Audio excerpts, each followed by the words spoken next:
यीशु में बने रहो, यीशु में बने रहो, हालेलुया, यीशु में बने रहो। जो टानी सदा फल लाती है, उसको वो शांगता है। प्यार जिसे खुदा करता है, उसको ही वो डांटता है।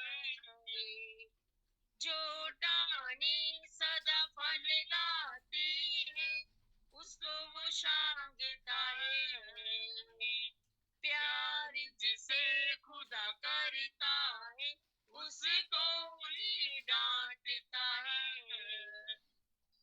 रूहानी फलों से भरने को, रूहानी फलों से भरने को, यीशु में बने रहो, हालेलुया, यीशु में बने रहो, यीशु में बने रहो, हालेलुया, यीशु में बने रहो, हालेलुया, हालेलुया। प्रभु ਦਾ ਧੰਨਵਾਦ, ਪ੍ਰਭੂ ਦਾ ਧੰਨਵਾਦ। ਪ੍ਰਭੂ ਆਸ਼ੀਸ਼ ਤੇ ਬਰਕਤ ਦੇ ਸਾਡੀ ਭੈਣ ਰੂਥ ਨੂੰ, ਉਹਨਾਂ ਦੀ ਫੈਮਿਲੀ ਨੂੰ। ਔਰ ਸਾਡੇ ਵਿੱਚੋਂ ਕੋਈ ਵੀ ਭੈਣ ਭਰਾ ਜਿਸਦਾ ਵੀ ਆਤਮਾ ਗਵਾਹੀ ਕਰਦਾ ਹੈ, ਦੁਆ ਕਰ ਸਕਦਾ ਹੈ। Hallelujah, hallelujah, hallelujah. सर्वशक्तिमान परम पिता परमेश्वर, आज दे दिन ਲਈ ਤੇਰਾ ਧੰਨਵਾਦ ਕਰਦੇ ਹਾਂ ਮੇਰੇ ਖੁਦਾਵੰ ਖੁਦਾ ਪਿਤਾ ਪਰਮੇਸ਼ਵਰ ਪ੍ਰਭੂ ਯਿਸੂ।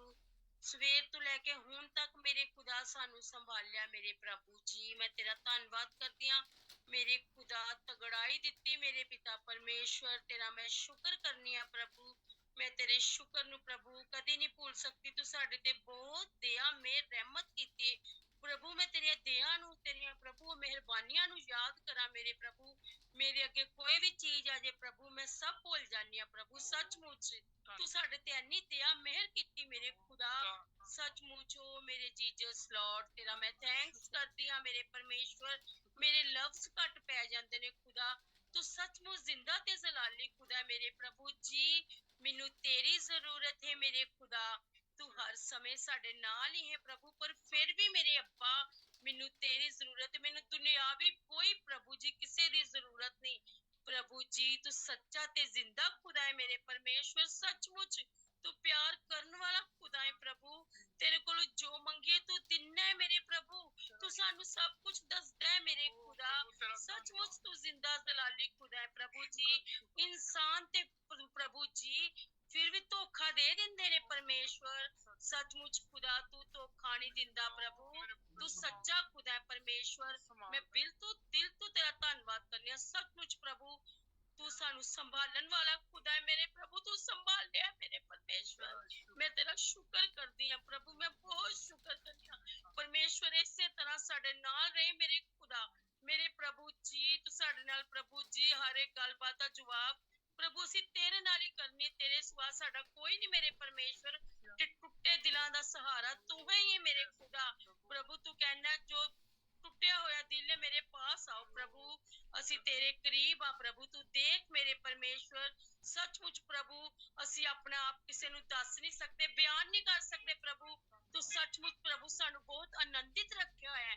ਉਹ ਮੇਰੇ ਖੁਦਾ ਤੇਰੇ ਵਿੱਚ ਅਸੀਂ ਬਹੁਤ ਆਨੰਦਿਤ ਤੇ ਖੁਸ਼ੀਆਂ ਮਨਾ ਰਹੇ ਹਾਂ ਪ੍ਰਭੂ। ਤੇਰਾ ਧੰਨਵਾਦ ਕਰਦੀ ਹਾਂ ਮੇਰੇ ਖੁਦਾ ਮੇਰੇ ਪ੍ਰਭੂ। ਇਸੇ ਤਰ੍ਹਾਂ ਪ੍ਰਭੂ ਮੇਰੇ ਨਾਲ ਹੋਰ ਕਰ ਪ੍ਰਭੂ। ਤੂੰ ਜੋ ਵੀ ਕਰਦਾ ਪਿਆ ਪ੍ਰਭੂ ਤੇਰਾ ਸ਼ੁਕਰ ਹੈ ਪ੍ਰਭੂ। ਤੂੰ ਦਇਆਵਾਨ ਹੈ ਮੇਰੇ ਪਰਮੇਸ਼ਵਰ। ਤੇਰਾ ਧੰਨਵਾਦ ਮੇਰੇ ਪ੍ਰਭੂ। ਪ੍ਰਭੂ ਮੈਂ ਸਾਰੇ ਭੈਣ ਭਰਾਵਾਂ ਲਈ ਪ੍ਰਭੂ ਤੇਰੇ ਕੋਲ ਦੁਆ ਮੰਗਦੀ ਹਾਂ ਪ੍ਰਭੂ। ਸਾਰਿਆਂ ਤੇ ਪ੍ਰਭੂ ਦਇਆ ਕਰ, ਮਿਹਰ ਕਰ ਖੁਦਾ। ਪ੍ਰਭੂ ਜੀ ਤੇਰੀ ਦਇਆ ਪ੍ਰਭੂ ਹਰ ਇੱਕ ਭਾਈ ਭੈਣ ਤੇ ਪ੍ਰਭੂ ਹੋਏ ਮੇਰੇ ਖੁਦਾ। ਬਲੈਸ ਕਰ ਹਰ ਇੱਕ ਭਾਈ ਭੈਣ ਨੂੰ ਜੋ ਆਪਣੇ ਘਰਾਂ ਵਿੱਚ ਵੀ ਨੇ ਪ੍ਰਭੂ ਜੀ, ਜੋ ਇਸ ਪਲੇਟਫਾਰਮ ਤੇ ਵੀ ਮੇਰੇ ਪਿਤਾ ਪਰਮੇਸ਼ਵਰ। ਹਰ ਇੱਕ ਲਈ ਆਸ਼ੀਸ਼ ਮੰਗਦੀਆਂ, ਹਰ ਇੱਕ ਦੇ ਬੱਚਿਆਂ ਲਈ ਆਸ਼ੀਸ਼ ਮੰਗਦੀਆਂ ਪ੍ਰਭੂ।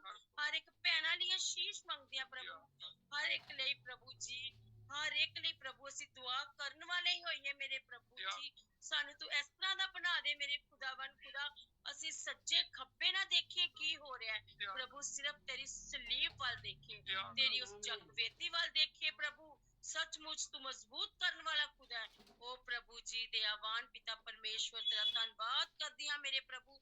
जो गीत प्रभु बोले तेरे घर विच पसंद आए मेरे पिता परमेश्वर, साडा विश्वास है खुदा मेरे प्रभु। सचमुच प्रभु जी तू दयावान है मेरे प्रभु जी। जो भी अज वचन होए प्रभु, ਉਹ ਭਰਾ ਦੇ ਮੁੱਖੂ ਪਿਤਾ ਪਰਮੇਸ਼ਵਰ ਜੀ, ਤੁਸੀਂ ਬੋਲੋ ਪ੍ਰਭੂ, ਜਿਨ੍ਹਾਂ ਦੇ ਹੋਠਾਂ ਨੂੰ ਬਲੈਸ ਕਰੋ, ਛੂਵੋ ਮੇਰੇ ਪ੍ਰਭੂ ਜੀ। ਉਸ ਭਰਾ ਨੂੰ ਦਾਨਾ ਵਰਦਾਨਾ ਨਾਲ ਭਰ ਦੇ ਮੇਰੇ ਖੁਦਾਵੰਦ ਖੁਦਾ ਪ੍ਰਭੂ। ਆਤਮਿਕ ਤੌਰ ਤੇ ਵੀ, ਦੁਨਿਆਵੀ ਤੌਰ ਤੇ ਵੀ ਪ੍ਰਭੂ ਜੀ, ਹਰ ਸਮੇਂ ਮੇਰੇ ਪ੍ਰਭੂ ਜੀ ਅਸੀਂ ਉਸ ਭਰਾ ਲਈ ਦੁਆ ਪ੍ਰਾਰਥਨਾ ਕਰਦੇ ਰਹੀਏ ਪ੍ਰਭੂ ਜੀ। ਸੱਚਮੁੱਚ ਪ੍ਰਭੂ ਤੂੰ ਸਾਡੇ ਜੀਵਨ ਵਿੱਚ ਪ੍ਰਭੂ ਜੀ ਆਪ ਆਪਣੇ ਜ਼ਰੀਏ ਇੱਕ ਦਾਸ ਭੇਜਿਆ ਮੇਰੇ ਪ੍ਰਭੂ, ਜੋ ਪ੍ਰਭੂ ਜੀ ਸਾਨੂੰ ਸਮਝ ਬੁੱਧੀ ਦਿੱਤੀ ਮੇਰੇ ਪਿਤਾ ਪਰਮੇਸ਼ਵਰ ਪ੍ਰਭੂ, ਜੋ ਸਾਨੂੰ ਵਚਨ ਦਿੱਤਾ ਪ੍ਰਭੂ ਜੀ ਮੇਰੇ ਖੁਦਾ ਪ੍ਰਭੂ। ਵਚਨ ਦੇਣ ਲਈ ਪ੍ਰਭੂ ਅਸੀਂ ਉਸ ਭਰਾ ਦਾ ਬਹੁਤ ਧੰਨਵਾਦ ਕਰਦੇ ਹਾਂ ਖੁਦਾ। ਇਸਤੇਮਾਲ ਤੂੰ ਕਰਦਾ ਹੈ ਮੇਰੇ ਪਿਤਾ ਪਰਮੇਸ਼ਵਰ ਪ੍ਰਭੂ ਜੀ। ਤੇਰਾ ਸ਼ੁਕਰ ਹੈ ਮੇਰੇ ਪ੍ਰਭੂ ਜੀ।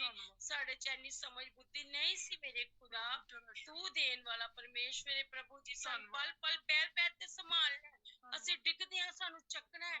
ਤੂੰ ਹੀ ਖੁਦਾ ਹੈ, ਤੂੰ ਹੀ ਸਾਡਾ ਬਾਪ ਹੈ ਪ੍ਰਭੂ ਜੀ ਮੇਰੇ ਪਿਤਾ ਪਰਮੇਸ਼ਵਰ। ਤੇਰਾ ਸ਼ੁਕਰ ਹੈ, ਧੰਨਵਾਦ ਧੰਨਵਾਦ, ਹਾਲੇਲੂਇਆ ਹਾਲੇਲੂਇਆ। ਪ੍ਰਭੂਆਂ ਦੇ ਪ੍ਰਭੂ, ਰਾਜਿਆਂ ਦੇ ਰਾਜਾ ਮੇਰੇ ਖੁਦਾ, ਇਹ ਦੁਆ ਤੇਰੇ ਸਵਰਗ ਵਿੱਚ ਕਬੂਲ ਹੋਏ ਮੇਰੇ ਪਿਤਾ ਪਰਮੇਸ਼ਵਰ प्रभु यशु। तेरा धन्यवाद मेरे पिता परमेश्वर। सारी दुआ मंगते हैं खुदावन खुदा, तेरे पाक पवित्र जलाली मिठे ते जोरोवर नाम प्रभु यशु दे नाम। आमीन आमीन ਆਮੀਨ। ਪ੍ਰਭੂ ਆਸ਼ੀਸ਼ ਤੇ ਬਰਕਤ ਦੇ ਸਾਡੀ ਭੈਣ ਰੂਥ ਨੂੰ। ਹੁਣ ਅਸੀਂ ਅਰਬ ਯੋਸ਼ੂਆ ਦੇ ਨਾਲ ਇੱਕ ਗੀਤ ਗਾਵਾਂਗੇ, ਫਿਰ ਪਾਕ ਔਰ ਪਵਿੱਤਰ ਕਲਾਮ ਚ ਜਾਵਾਂਗੇ।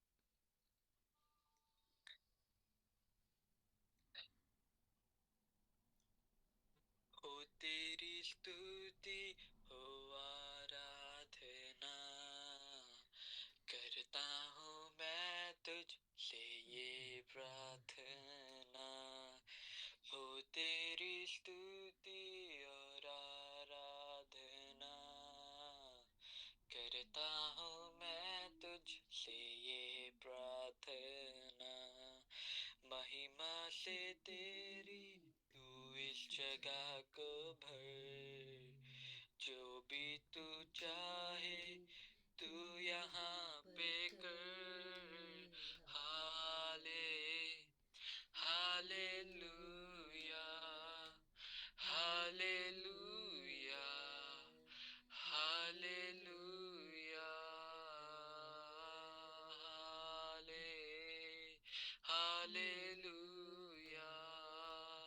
Hallelujah hallelujah. करुणा से तेरी नया दिन दिखाता है, ढाल से तेरी मुझको बचाता है। करुणा से तेरी तू नया दिन दिखाता है, ढाल से तेरी मुझको बचाता है। जब मैं पुकारूं तू दौड़े आता है, जब मैं गिरूं तू उठाता है। हालेलुया हालेलुया हालेलुया हालेलुया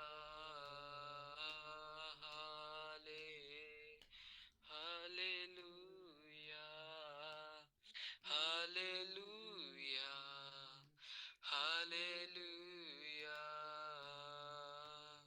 सारे जहां में तुझ सा कोई नहीं, तेरे सिवा कोई प्रभु है ही नहीं।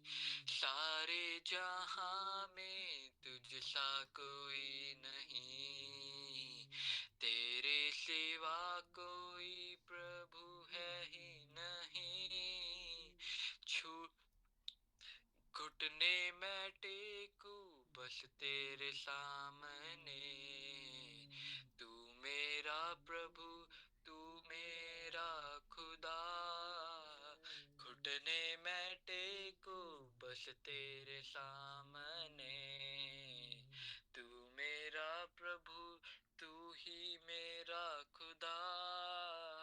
हाले हालेलुया हालेलुया हालेलुया हाले हालेलुया हालेलुया हालेलुया। आमीन आमीन। आमीन। प्रभु आशीष और बरकत दे भाई योशुआ को। और हम अब सिस्टर अलीशा के साथ दुआ में जाएंगे, उसके बाद भाई के साथ पवित्र कलाम में।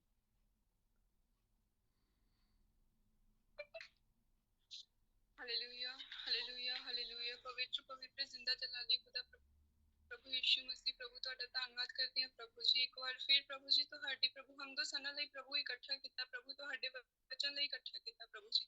ਤੁਹਾਡਾ ਧੰਨਵਾਦ ਕਰਦੇ ਹਾਂ ਪ੍ਰਭੂ ਜੀ। ਅਸੀਂ ਇਸ ਲਾਇਕ ਨਹੀਂ ਸੀ ਪ੍ਰਭੂ ਯੀਸ਼ੂ ਮਸੀਹ, ਪਰ ਪ੍ਰਭੂ ਤੁਸੀਂ ਸਾਡੇ ਹਿਰਦਿਆਂ ਨੂੰ ਨਮਨ ਕਰਕੇ ਪ੍ਰਭੂ ਜੀ ਸਾਨੂੰ ਇਕੱਠਾ ਕਰਕੇ ਪ੍ਰਭੂ ਜੀ ਆਪਣੇ ਨਾਮ ਦੇ ਵਿੱਚ ਪ੍ਰਭੂ ਜੀ ਤੁਹਾਡੇ ਵਚਨ ਦੇ ਲਈ ਪ੍ਰਭੂ ਜੀ ਇਕੱਠਾ ਕੀਤਾ ਪ੍ਰਭੂ। ਤੁਹਾਡਾ ਧੰਨਵਾਦ ਕਰਦੇ ਹਾਂ ਪ੍ਰਭੂ ਜੀ।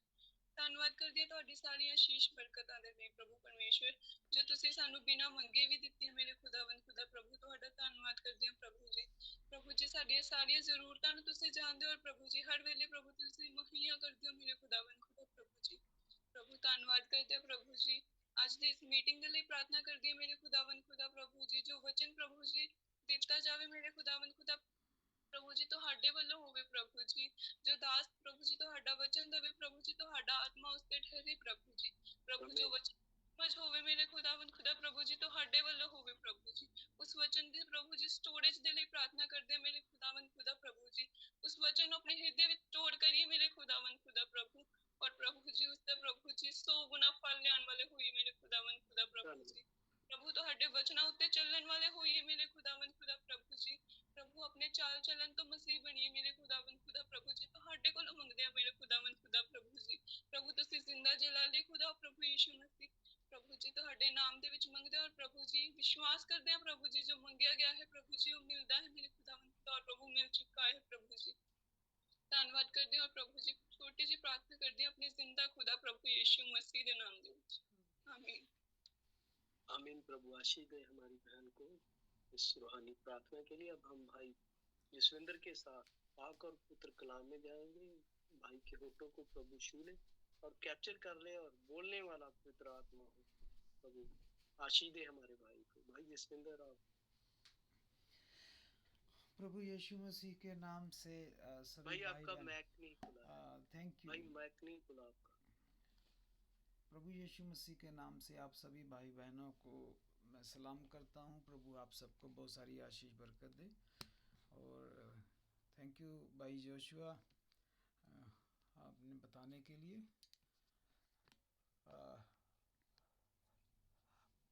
प्रभु यीशु मसीह के नाम से आप सभी को सलाम। और महान सर्वशक्तिमान पवित्र नाम, आशीषित नाम, और इस नाम से सब कुछ है। इस नाम से सारे पहाड़ टलते हैं। इस नाम से आशीषें मिलती हैं, बरकतें मिलती हैं, और इस नाम से सारा अनुग्रह है। इस नाम में ही सब कुछ है। प्रभु का शुक्र गुजार हैं हम सब। परमेश्वर ने ये पवित्र नाम हम पर प्रकट किया, और उसने अपना सारा योजना, अपना सारा प्लानिंग, और प्रभु परमेश्वर ने जो कुछ भी आगे भविष्य में रखा हुआ है प्रभु ने हमसे नहीं छुपाया। प्रभु ने हम पर प्रकट किया, और प्रभु परमेश्वर ने अपने महान भेदों को अपने पवित्र वचन में रखा है, छुपा के रखा हुआ है। और बहुत सारे लोग कोशिश करते हैं लेकिन उन पर प्रकट नहीं होते। और प्रभु परमेश्वर ने अपने चुनुओं के लिए अपने उन प्रकाशनों को रखा है कि वो प्रभु आगे प्रभु की क्या योजना है। और जिन पर प्रभु ने प्रकट किया उन्हें प्रभु परमेश्वर ने अपने दास दासियों से उससे भी बड़ा रुतबा दे दिया।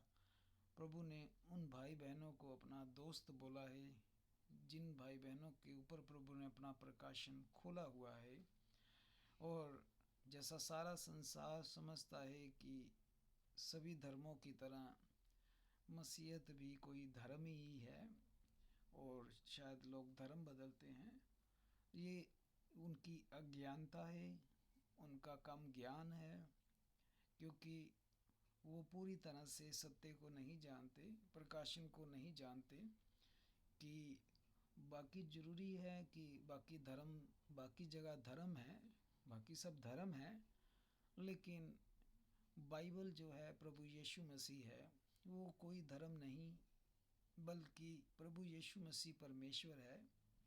और जो भी प्रभु यीशु मसीह पर अपना ईमान विश्वास रखता है, वो धर्म नहीं बदलता, बल्कि अपना रिश्ता परमेश्वर से बनाता है।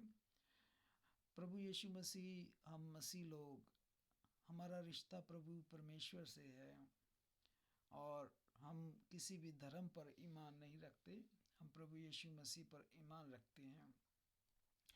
और प्रभु ने हम पर महान प्रकाशन प्रकट किया कि जो इस वक्त संसार में पीड़ाएं बढ़ रही हैं, दुख बढ़ रहे हैं, मुश्किलें बढ़ रही हैं, सताव बढ़ रहा है, और दिन ब दिन, हर हफ्ता, हर महीना सताव बढ़ता जा रहा है। और सताव जो है वो ईमानदार विश्वासियों पर ज़्यादा बढ़ रहा है, क्योंकि ईमानदार विश्वासी कॉम्प्रोमाइज़ नहीं करते और सत्य पर ईमान रखते हैं, और उनकी बात हाँ की हाँ होती है, ना की ना होती है। वो किसी भी गलत चीज़ पर कॉम्प्रोमाइज़ नहीं करते, इसलिए वो सताव में आ जाते हैं। और प्रभु यीशु मसीह के नाम के होने के कारण उन पर सताव ज़्यादा है, क्योंकि इस वक्त ये सारा संसार जो है वो लूसीफर के हाथों में है, लूसीफर के कंट्रोल में है, और वो अपने लोगों को इस्तेमाल करता है हमें सताव देने के लिए। और इसीलिए प्रभु ने भी अपने लोगों के लिए एक महान योजना बनाई है कि प्रभु अपने लोगों को इस सताव से निकालेगा और इस संसार से वो ले जाएगा। लेकिन एक सवाल ये है कि प्रभु किनको लेगा, और वो कौन है जो प्रभु के घर में जाएंगे, प्रभु के स्वर्ग में जाएंगे। तो प्रभु के पवित्र वचन में जब हम जाते हैं भजन संहिता उसकी 15 आयत और उसका पहला ही अध्याय में ये सवाल यहाँ पर भी आया है कि कौन है जो प्रभु के साथ रहेगा, कौन है जो प्रभु के पास रहेगा, किसे प्रभु लेगा, कौन है जो प्रभु के घर जाएगा। तो यहाँ पर भी ये सवाल कलाम में आया है कि हम में से कौन है जो प्रभु के घर जा रहा है, क्योंकि जितने भी ईमानदार हैं उन पर ये प्रकाशन प्रकट हुआ है कि प्रभु यीशु मसीह अपने बच्चों को इस संसार में नहीं छोड़ेगा, और प्रभु के अपने बच्चे इस सताव में नहीं रहेंगे जो आगे आने वाला है। क्योंकि हम जानते हैं कि आगे एक बहुत बड़ा सताव आ रहा है, मुश्किलें आ रही हैं, मुसीबतें आ रही हैं संसार में, और जिसको सहना एक इंसान के लिए नामुमकिन, मुश्किल हो जाएगा। लेकिन प्रभु यीशु मसीह ने अपने बच्चों को बचाने की योजना बनाई है, प्लानिंग बनाई है। और सवाल ये है कि कौन बचेगा, इन सताव से निकलकर कौन जाएगा, कौन है जो इन सताव में चला जाएगा और कौन है जो इन सतावों से बच जाएगा। तो भजन संहिता 15 की 1 में ये सवाल आया है कि हे यहोवा तेरे तंबू में कौन रहेगा। तो ये सवाल करने वाला कौन है? ये दाऊद है, जो प्रभु का ईमानदार है और प्रभु का विश्वासी है, प्रभु का चुना हुआ दास, प्रभु की कॉलिंग, बुलाहट, सीधी बुलाहट इस सेवक के पास है प्रभु की। और वो कहता है, प्रभु परमेश्वर तेरे तंबू में कौन रहेगा। तंबू का मतलब प्रभु का घर। प्रभु के घर में कौन रहेगा, प्रभु का घर। और हम जानते हैं कि हमारा महान सर्वशक्तिमान परमेश्वर जो सबसे ऊंचों पर विराजमान है और करूबों के ऊपर विराजमान रहता है, और करोड़ों फरिश्ते उसकी हमदो सना करते हैं। स्वर्ग में वो विराजमान रहता है और वो अपने पवित्र आत्मा के वसीले से अपने बच्चों के दिलों में भी रहता है। लेकिन यहाँ दाऊद ने भी सवाल किया है कि प्रभु तेरे घर में कौन रहेगा, कौन जाएगा प्रभु के घर में, उस रैप्चर वाले दिन कौन उठाया जाएगा, तेरे पवित्र पर्वत पर कौन बसने पाएगा। कौन ऐसा मनुष्य है कि प्रभु जो तेरे उस पवित्र पर्वत पर, तेरे इस घर में बसने पाएगा, रहने पाएगा। तो एक इंसान को अगर दूसरे देश में जाकर बसना पड़े तो हम देखते हैं कि उस इंसान के लिए कितनी मुश्किलें होती है, कि अगर एक इंसान को दूसरे देश में भी जाकर बसना पड़े तो उसे बहुत मुश्किलों का सामना करना पड़ता है। और यहाँ तो बसना जो है वो किसी पृथ्वी के किसी देश पर नहीं बल्कि स्वर्ग में है। तो अगर ज़मीन के ऊपर किसी देश में बसने के लिए बहुत सारी कंडीशंस हैं, हार्ड कंडीशंस हैं, ये करो वो करो, पढ़ाई करो, डॉक्यूमेंटेशन, तो प्रभु के उस स्वर्ग में बसने के लिए भी कंडीशंस हैं। अब जैसा अगर हम इस संसार में जब कंडीशंस पूरी कर लेते हैं तो दूसरा देश हमें अपने देश में रहने की पनाह देता है। जब हम प्रभु यीशु मसीह की भी कंडीशन दी हुई पूरी करेंगे तब प्रभु यीशु मसीह हमें स्वर्ग में बसने की इजाज़त देगा। अगर इस संसार में हमने कोई कंडीशन पूरी ना की हो तो हमारा केस रिजेक्ट हो जाता है, हमारा केस फेल हो जाता है। और लेकिन हम देखते हैं कि दोबारा भी हम अपील करते हैं इस संसार में, लेकिन जब बात प्रभु के घर की आती है तो वहाँ पर अगर एक बार केस रिजेक्ट हो गया तो हम दोबारा नहीं लगा पाएंगे। तो यानी प्रभु के घर में जाने के लिए हमें सिर्फ एक बार मौका मिलना है, बार बार मौका नहीं मिलना। रैप्चर जो है वो एक बार ही होगा हमारा, दो बार हमारा नहीं होगा। दूसरी बार दूसरे होगा, न्याय के लिए होगा, जब प्रभु न्याय करेगा। इसलिए कहा धन्य है वह जो पहले पुनरुत्थान के भागी हैं। तो कौन भाई बहन है जो प्रभु के घर में रहेगा, उस रैप्चर वाले दिन जाएगा। कौन कुंवारी है समझदार, जब दूल्हा आएगा वो उसके साथ जाएगी। तो जब वो प्रभु का आत्मा पाता है दाऊद, तो प्रभु का आत्मा इस सवाल का जवाब देता है। तो जब वो सवाल करता है दाऊद, तो वो अपनी बुद्धि से कर रहा है, मनुष्यों वाली समझ से सवाल कर रहा है। और प्रभु उसकी उस दुआ को सुनता है और प्रभु अपना आत्मा दाऊद पर मंडलाता है। दाऊद पवित्र आत्मा से भरता है और पवित्र आत्मा अब उसके इस सवाल का जवाब देता है। और जो हम सबको भी इसका उत्तर मिलेगा, हम सबका भी अगर ये सवाल है कि प्रभु रैप्चर में कौन जाएगा, तेरे घर में कौन जाएगा प्रभु, तो प्रभु का वचन उत्तर दे रहा है, हमारे लिए सबसे बड़ी पावर कौन है, कौन सी ऐसी चीज़ है जिसकी हम आज्ञा मानते हैं, कौन सी ऐसी चीज़ है जिसके आगे हम अपना सर झुकाते हैं, कौन सी ऐसी चीज़ है जिसके आगे हम बहस नहीं करते, कौन सी ऐसी चीज़ है जिसके आगे हम किंतु परंतु नहीं करते, कौन सी ऐसी चीज़ है जो हमारे लिए फाइनल डिसीजन है। हमारे लिए पवित्र बाइबल जो है वो फाइनल डिसीजन है।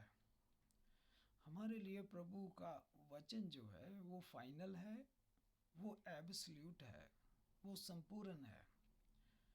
जब प्रभु का वचन बोलता है तो हम किंतु परंतु नहीं करते, हम उसी वक्त अपने दिलों को खोलते हैं और आमीन करते हैं और उसे कबूल करते हैं। और इसी तरह प्रभु हमें बता रहा है कि उसके घर में कौन रहेगा। तो 2 आयत में सवाल का उत्तर मिल रहा है, वह जो सिधाई से चलता। कौन भाई बहन प्रभु के घर में रहने पाएगा? प्रभु यीशु मसीह के साथ कौन रह पाएगा जब प्रभु यीशु मसीह नए यरूशलेम से वापस आएगा? तो जाएगा कौन रैप्चर में? प्रभु के साथ कौन आएगा? कौन भाई बहन सदियों तक हमेशा हमेशा के लिए प्रभु यीशु मसीह के साथ रहेगा? ऐसा कौन है भाई बहन? और हम ये सब जानते हैं कि जो रैप्चर में जाएंगे वो हमेशा के लिए प्रभु यीशु मसीह के साथ रहेंगे भाई बहन। वो जन्म के मरण के चक्कर से निकल जाएंगे। लेकिन कौन है जो प्रभु यीशु मसीह के साथ रहेगा? कौन? क्या वो जो बीमारों को चंगा कर रहा है? क्या वो जो दुष्ट आत्माएं निकाल रहा है? क्या वो जो गैर भाषा बोल रहा है? क्या वो जो बहुत सारा दान पुण्य दे रहा है? ये सब कुछ अच्छा है, ये सब कुछ अच्छा है, लेकिन ये पूरी तरह प्रूफ नहीं है कि वो भाई बहन जो है वो प्रभु के घर में जा रहा है। ये प्रूफ नहीं है। तो प्रभु कह रहा है कि वह जो सिधाई से चलता है, ना टेढ़ा ना मेढ़ा, ऊपर नीचे नहीं, जो आत्मिक रूप से प्रभु के वचन से सीधा चलता है। सीधा कैसे चल रहे हैं हम? सीधा हम तभी चल सकते हैं जब हमारे पास जो रास्ता हो वो सीधा हो। हमारे पास बहुत सारे रास्ते टेढ़े मेढ़े हैं, ऊंचे नीचे, पर हमें एक रास्ता ऐसा चुनना है जो ऊंचा नीचा नहीं है, सीधा हो। तो प्रभु ने एक रास्ता बनाया, उसके लिए उसने यूहन्ना को सेवा दी थी कि मैं अपने दूत को अपने आगे भेजूंगा जो मेरे आने से पहले टेढ़े मेढ़े रास्तों को सीधा करेगा, गड्ढों को भरेगा, खाई सीधी कर दी जाएगी, यानी सही रास्ता बनाया जाएगा, सीधा रास्ता। तो इसी तरह प्रभु ने हमारे समय में भी उस एलिया को भेजा था कि जो इतने टेढ़े मेढ़े रास्ते हो गए हैं उनमें से एक रास्ता जो प्रभु का है सीधा करे। तो हमारे समय में प्रभु ने अपना दास भेजा और वो एक सीधा रास्ता बना के गया प्रभु का। और फिर हम पर प्रकट हुआ कि सही रास्ता कौन सा है। अब हमारे पास सीधा रास्ता है और हम में से अब कितने हैं जो सीधे रास्ते पर चलते हैं? वह जो सिधाई से चलता है, और वो रास्ता प्रभु यीशु मसीह है।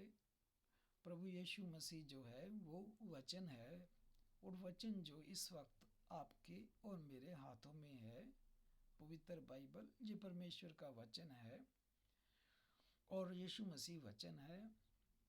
और हमने आत्मिक रीति से किस तरह चलना है, तो हमें ये वचन बताता है कि हमें किस तरह सीधे चलना है। तो इस वक्त जो हम वचन पढ़ रहे हैं तो ये हमें क्या कर रहा है? हमें टेढ़े मेढ़ों को सीधा चला रहा है। अगर हम टेढ़े मेढ़े हैं आत्मिक रूप से, तो प्रभु इस वक्त वक्त अपने वचन से हमें सीधा कर रहा है। और इसमें से हम पढ़ेंगे वचन, और जो भी हम में से टेढ़े मेढ़े हैं आत्मिक रीति से, अगर हम प्रभु से प्रेम करते हैं तो हम प्रभु के इस दी हुई शिक्षा से अपने आप को सीधा करेंगे। और जो सीधा करेगा, तो बाइबल में सवाल क्या था, कौन है प्रभु तेरे घर में रहेगा, कौन है उस रैप्चर में जाएगा जो सिधाई से चलता है। हर एक भाई बहन जो प्रभु के इस वचन को पढ़कर उस पर चलता है, ना दाएं देखता है ना बाएं देखता है, बस प्रभु का वचन सुनता है, उसे पूरे प्रेम से विश्वास करता है और उस पर चलता है। और अगला और खूबी क्या होनी चाहिए उस भाई बहन में?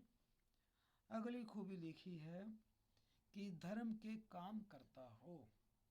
मेरा वो भाई बहन जो धर्म के काम करता हो, जो पाप ना करता हो, जो पक्षपात ना करता हो, जो रिश्वत लेकर न्याय नहीं बिगाड़ता हो, और धर्म के साथ कार्य करता हो, और जैसा प्रभु पक्षपात नहीं करता, वो भाई बहन भी पक्षपात ना करता हो, वो मेजॉरिटी देख के ना फैसला लेता हो, वो ज़्यादा पावरफुल लोगों को देखकर ना फैसला लेता हो, वो धनी लोगों को देखकर फैसला ना लेता हो, वो ये ना देखे कि वो कंगाल भाई है, मैं उसका साथ देने का कोई फ़ायदा नहीं, धनी व्यक्ति के साथ देने का फ़ायदा है।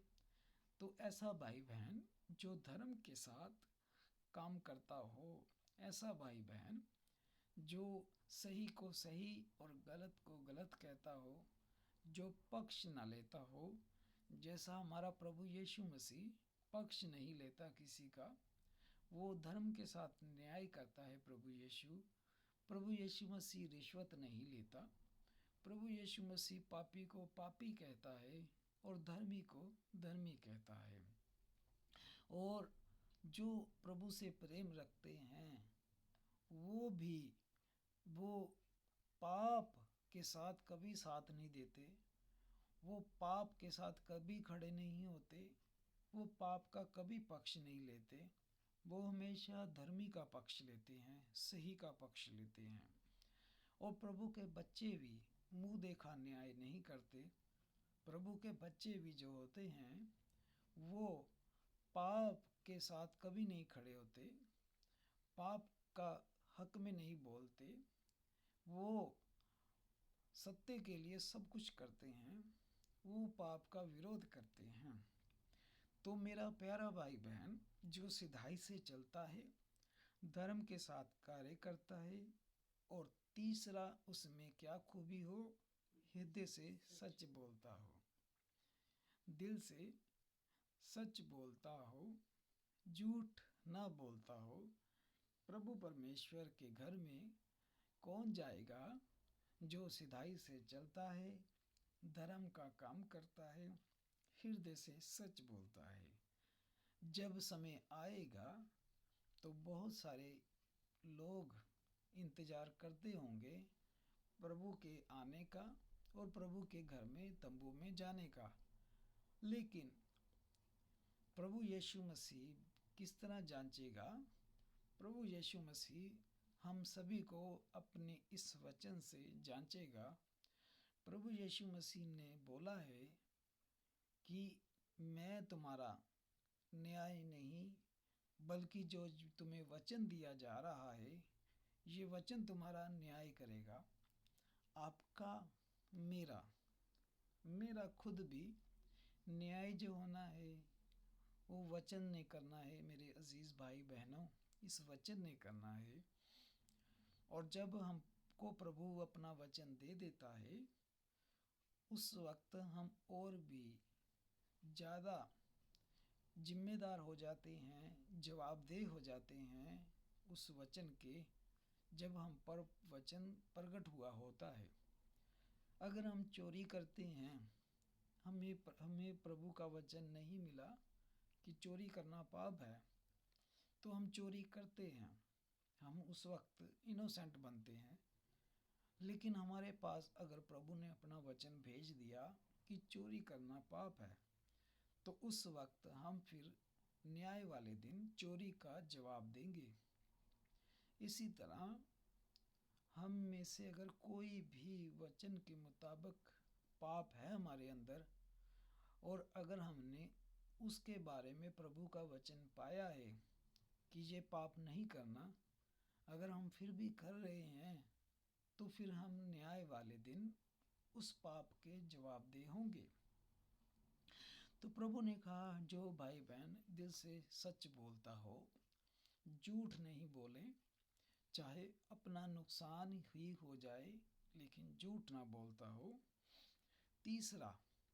चौथा 3 आयत में चौथा गुण, जो अपनी जीभ से किसी का अपमान नहीं करता।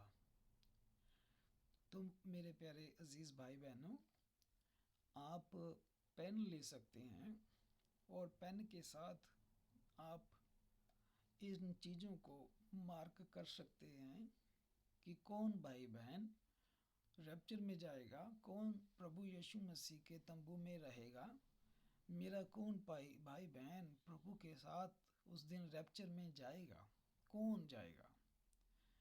तो आप कॉपी पेन लें और इसको मिलाएं और देखें कि आप इसमें से कोई कमी आप में तो नहीं पाई जा रही।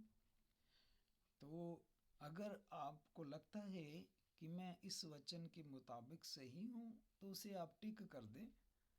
अगर आपको लगता है कि मैं इस वचन के मुताबिक अभी भी ठीक नहीं हूँ, तो आप उसे हाईलाइट करें और उस पर काम करना शुरू कर दें कि मैं अभी से अपने अंदर ये बुराई दूर करूँगा, क्योंकि मुझे प्रभु ने बोला है, मुझे प्रभु ने अपना वचन दिया है और मेरे अंदर अभी ये बुराई पाई जाती है, मैंने इसे दूर करना है।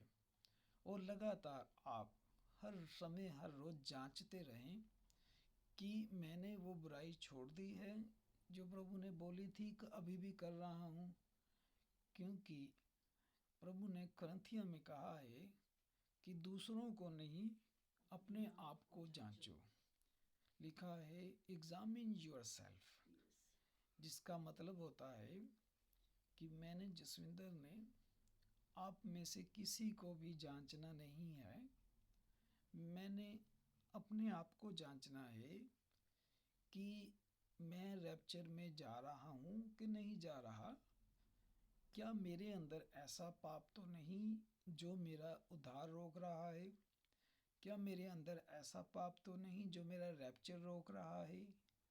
तो मुझे अपने आप को जांचते रहना है कि मेरे अंदर ऐसी बुराई तो नहीं जो मेरा उद्धार रोक रही है।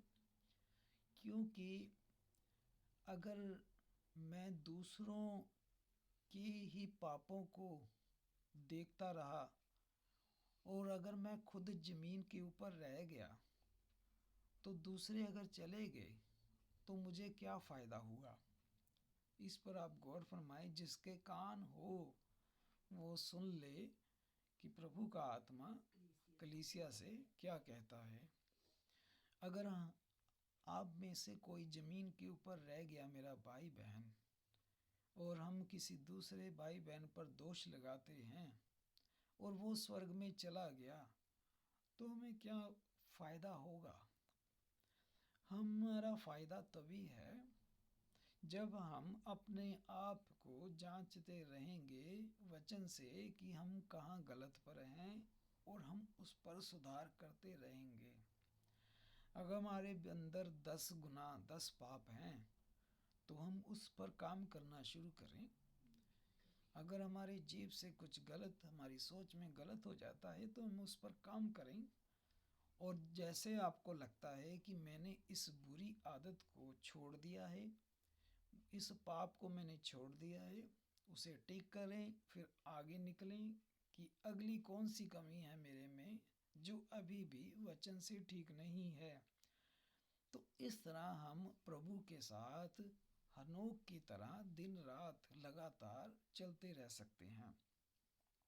वो भाई बहन जो अपनी जीभ से अपमान नहीं करता।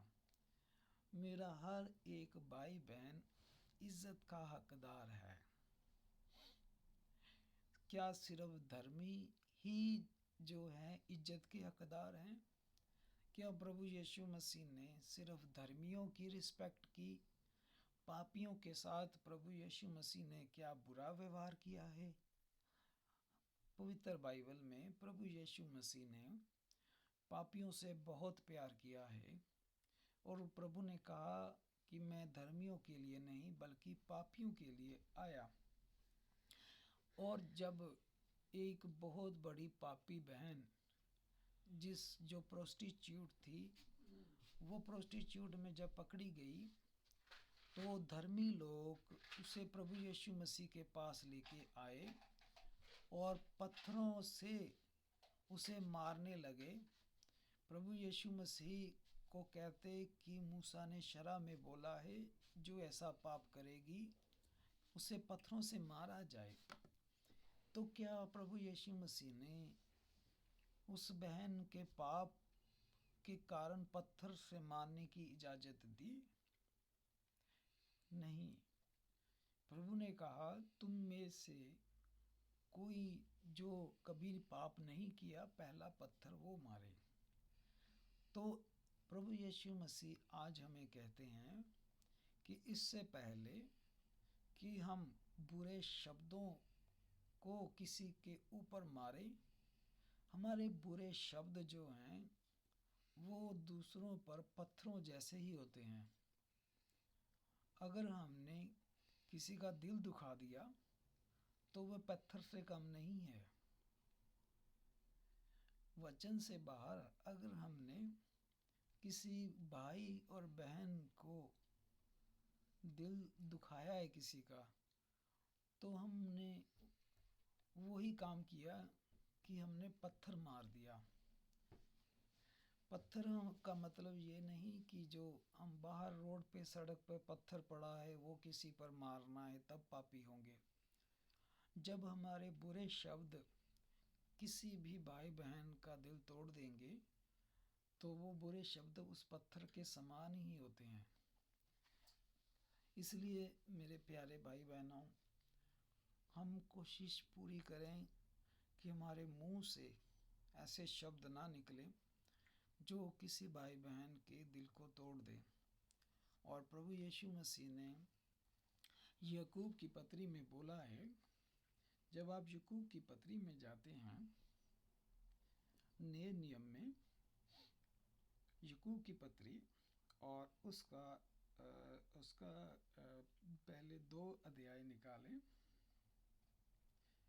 1 मिनट 2 मुझे थोड़ा देखने दे। हाँ 3 अध्याय, माफ कीजिए, याकूब की पत्री उसका 3 अध्याय। तो आप इसे अपनी अपनी पवित्र बाइबलों में पढ़ें। हे मेरे भाइयों, तुम में से बहुत सारे उपदेशक ना बने। तो प्रभु परमेश्वर पहले तो ये हिदायत देता है कि हम में से ज़्यादातर लोग ये ना कोशिश करें कि हम पास्टर बनना है, कि हमने प्रभु का वचन देना है, क्योंकि ये एक आसान काम नहीं है। प्रभु का वचन प्रचार करना ये कोई आसान काम नहीं है। ये वही भाई करे जिसे प्रभु ने ये सेवा दी है, अपनी मर्जी से ना करें।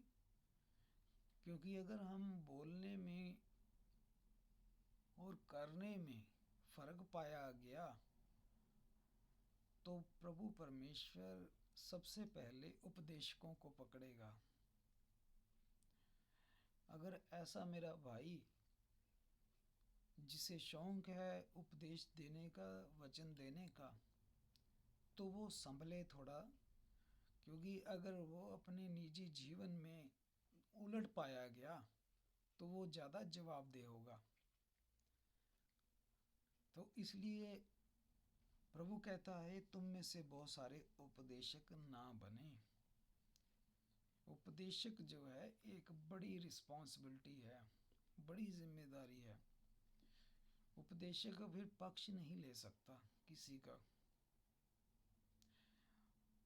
बाइबल कहती है, प्रभु कहता है कि तुम में से बहुत सारे उपदेशक ना बने।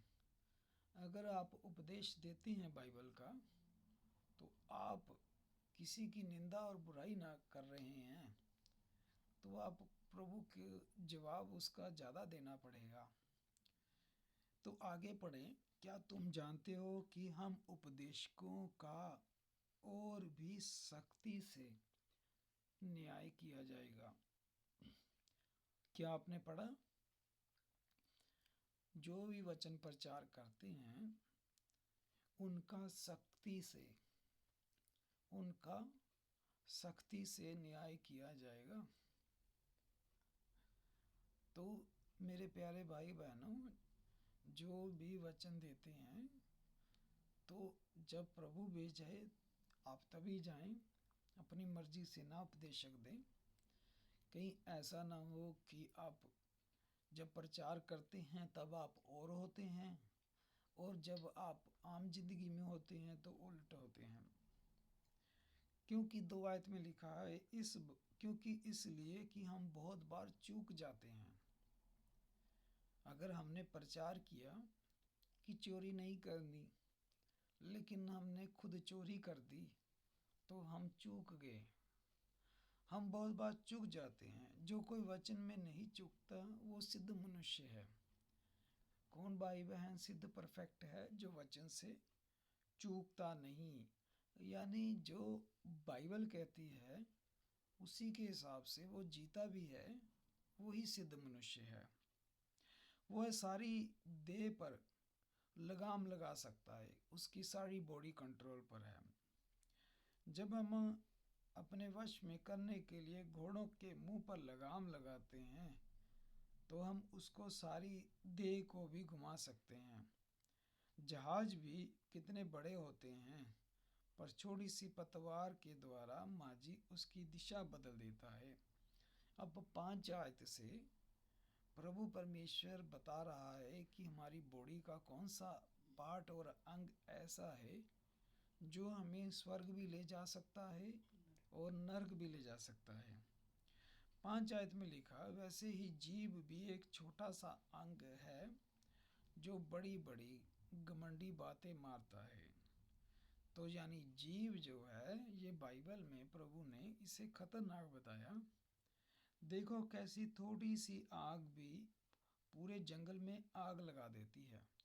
तो एक छोटी सी चिंगारी जो है वो पूरे जंगल को भस्म कर देती है। तो प्रभु ने इसकी तुलना जो की है वो उस चिंगारी से कर दी जो पूरे जंगल को भस्म कर देती है।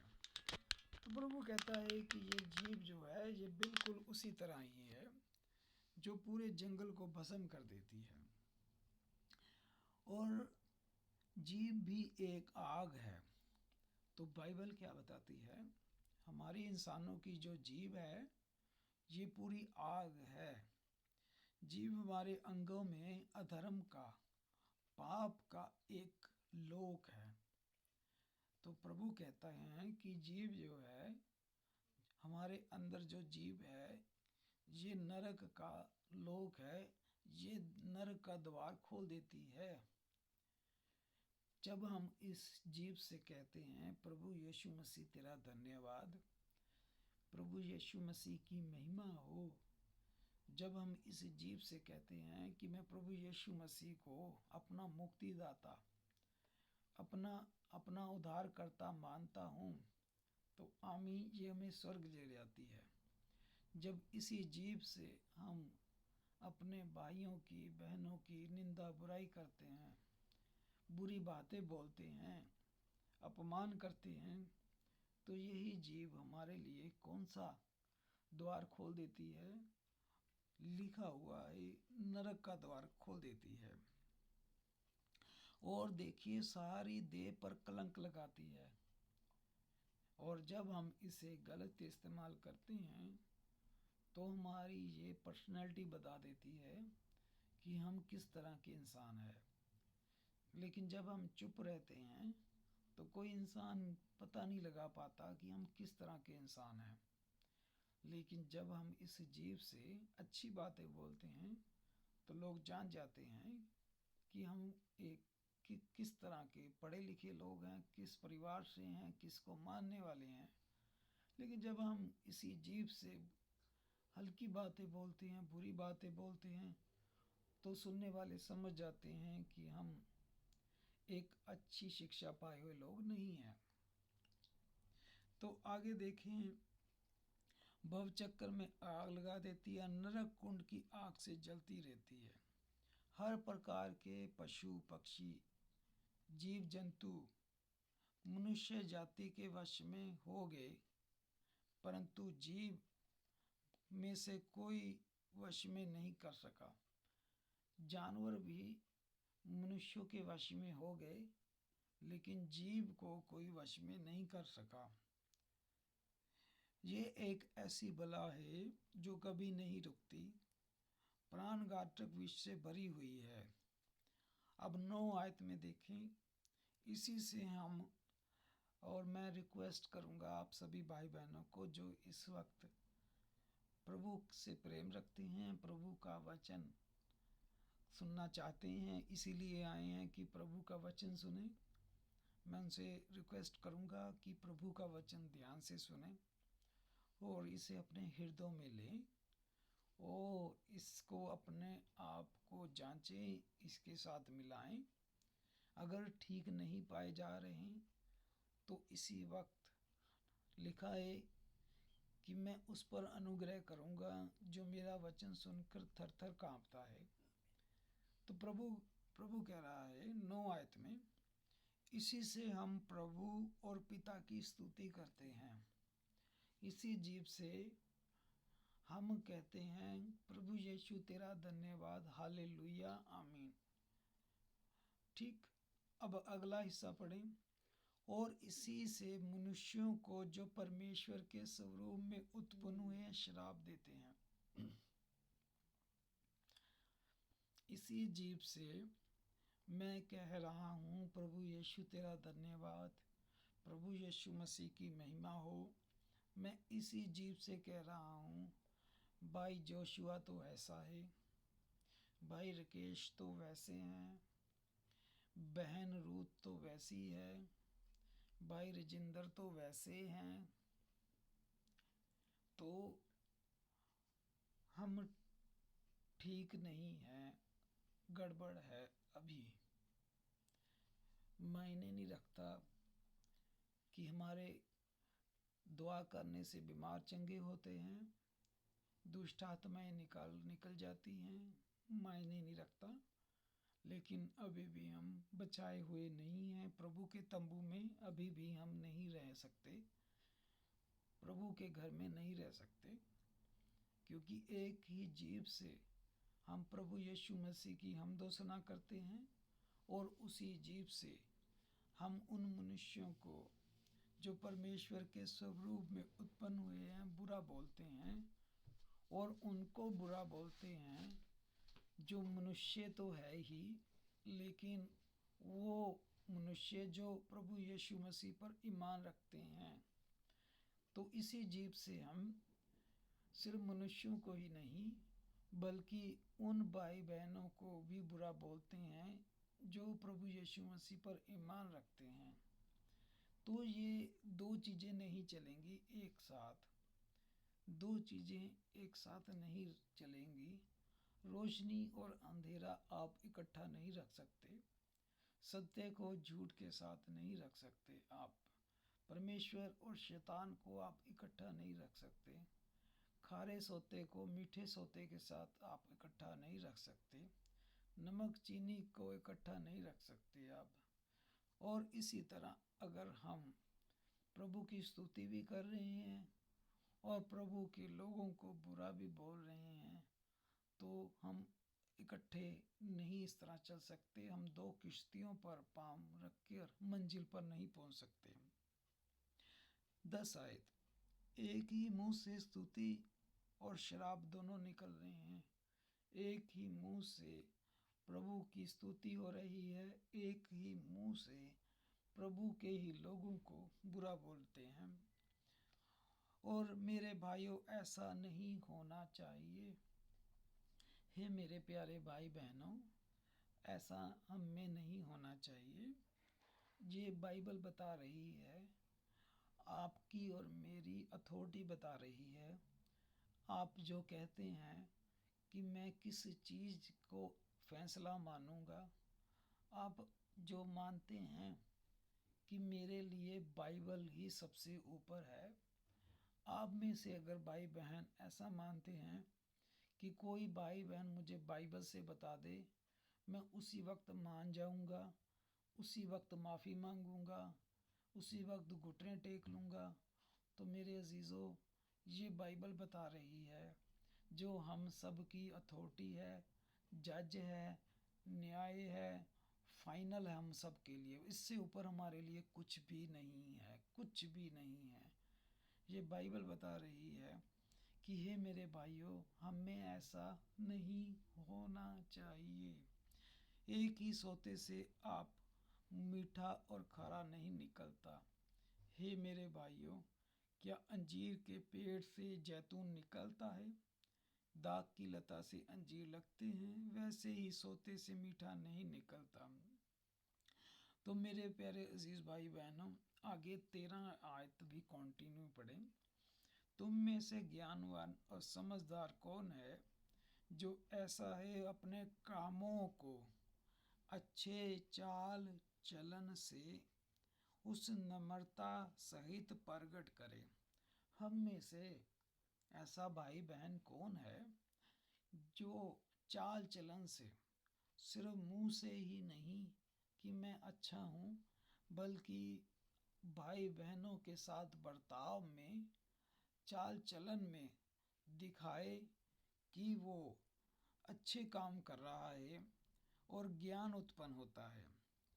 14 आयत, पर यदि तुम अपने अपने मन में, हे मेरे प्यारे अजीज़ों, अगर हम मन में दूसरे भाई बहन के प्रति जलन रख रहे हैं, तब हम बचाए हुए नहीं हैं, क्योंकि भाई ब्रानम ने, नबी ने विचार किया है, only perfect love will enter in the haven. एक सही शुद्ध प्रेम जो है वो स्वर्ग जाएगा। हम में से जिस भक्त के अंदर सही प्रेम है वो स्वर्ग जाएगा। अगर मेरा प्रेम आपके सभी के साथ साफ सुथरा नहीं है, शुद्ध नहीं है, तो मैं उधार में, तंबू में नहीं रहूँगा प्रभु के। और आपको जो भी मैं बता रहा हूँ, इसमें से एक भी मेरी अपनी सोच नहीं है।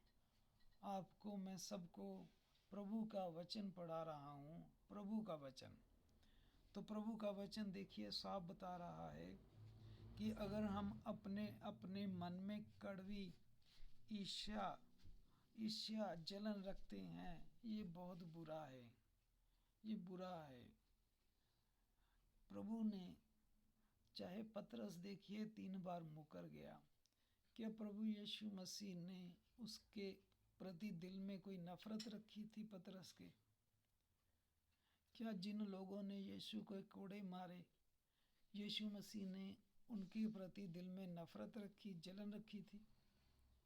बल्कि हमारा पिता हमें ये सिखा गया कि ये पिता इन्हें क्षमा कर दे, ये नहीं जानते ये क्या कर रहे हैं। तो प्रभु हमें मना करता है कि जब हम अपने मन में, दिल में एक दूसरे के प्रति ईर्ष्या रख रहे हैं, तो अभी ये कैंसर हमारे अंदर है, ये पाप अभी हमारे अंदर बना हुआ है, इसलिए अभी शुद्ध प्रेम नहीं आया है। अगर हम अपने मन में कड़वी ईर्ष्या रखते हैं और स्वार्थ रखते हैं कि हमें अपना फ़ायदा देखना है, अपना मतलब निकालना है, बाद में वो भाई बहन जिधर मर्जी जाए, जब हमें ज़रूरत हो तब तो हम अपना मतलब निकालें।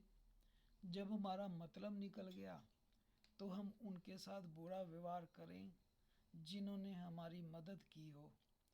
हे मेरे अजीज़ भाई बहनों, जो हम पर दया करते हैं हमने उनके साथ भी दया करनी है, और जो हमारे साथ दया नहीं करते हमने उनके साथ भी दया करनी है।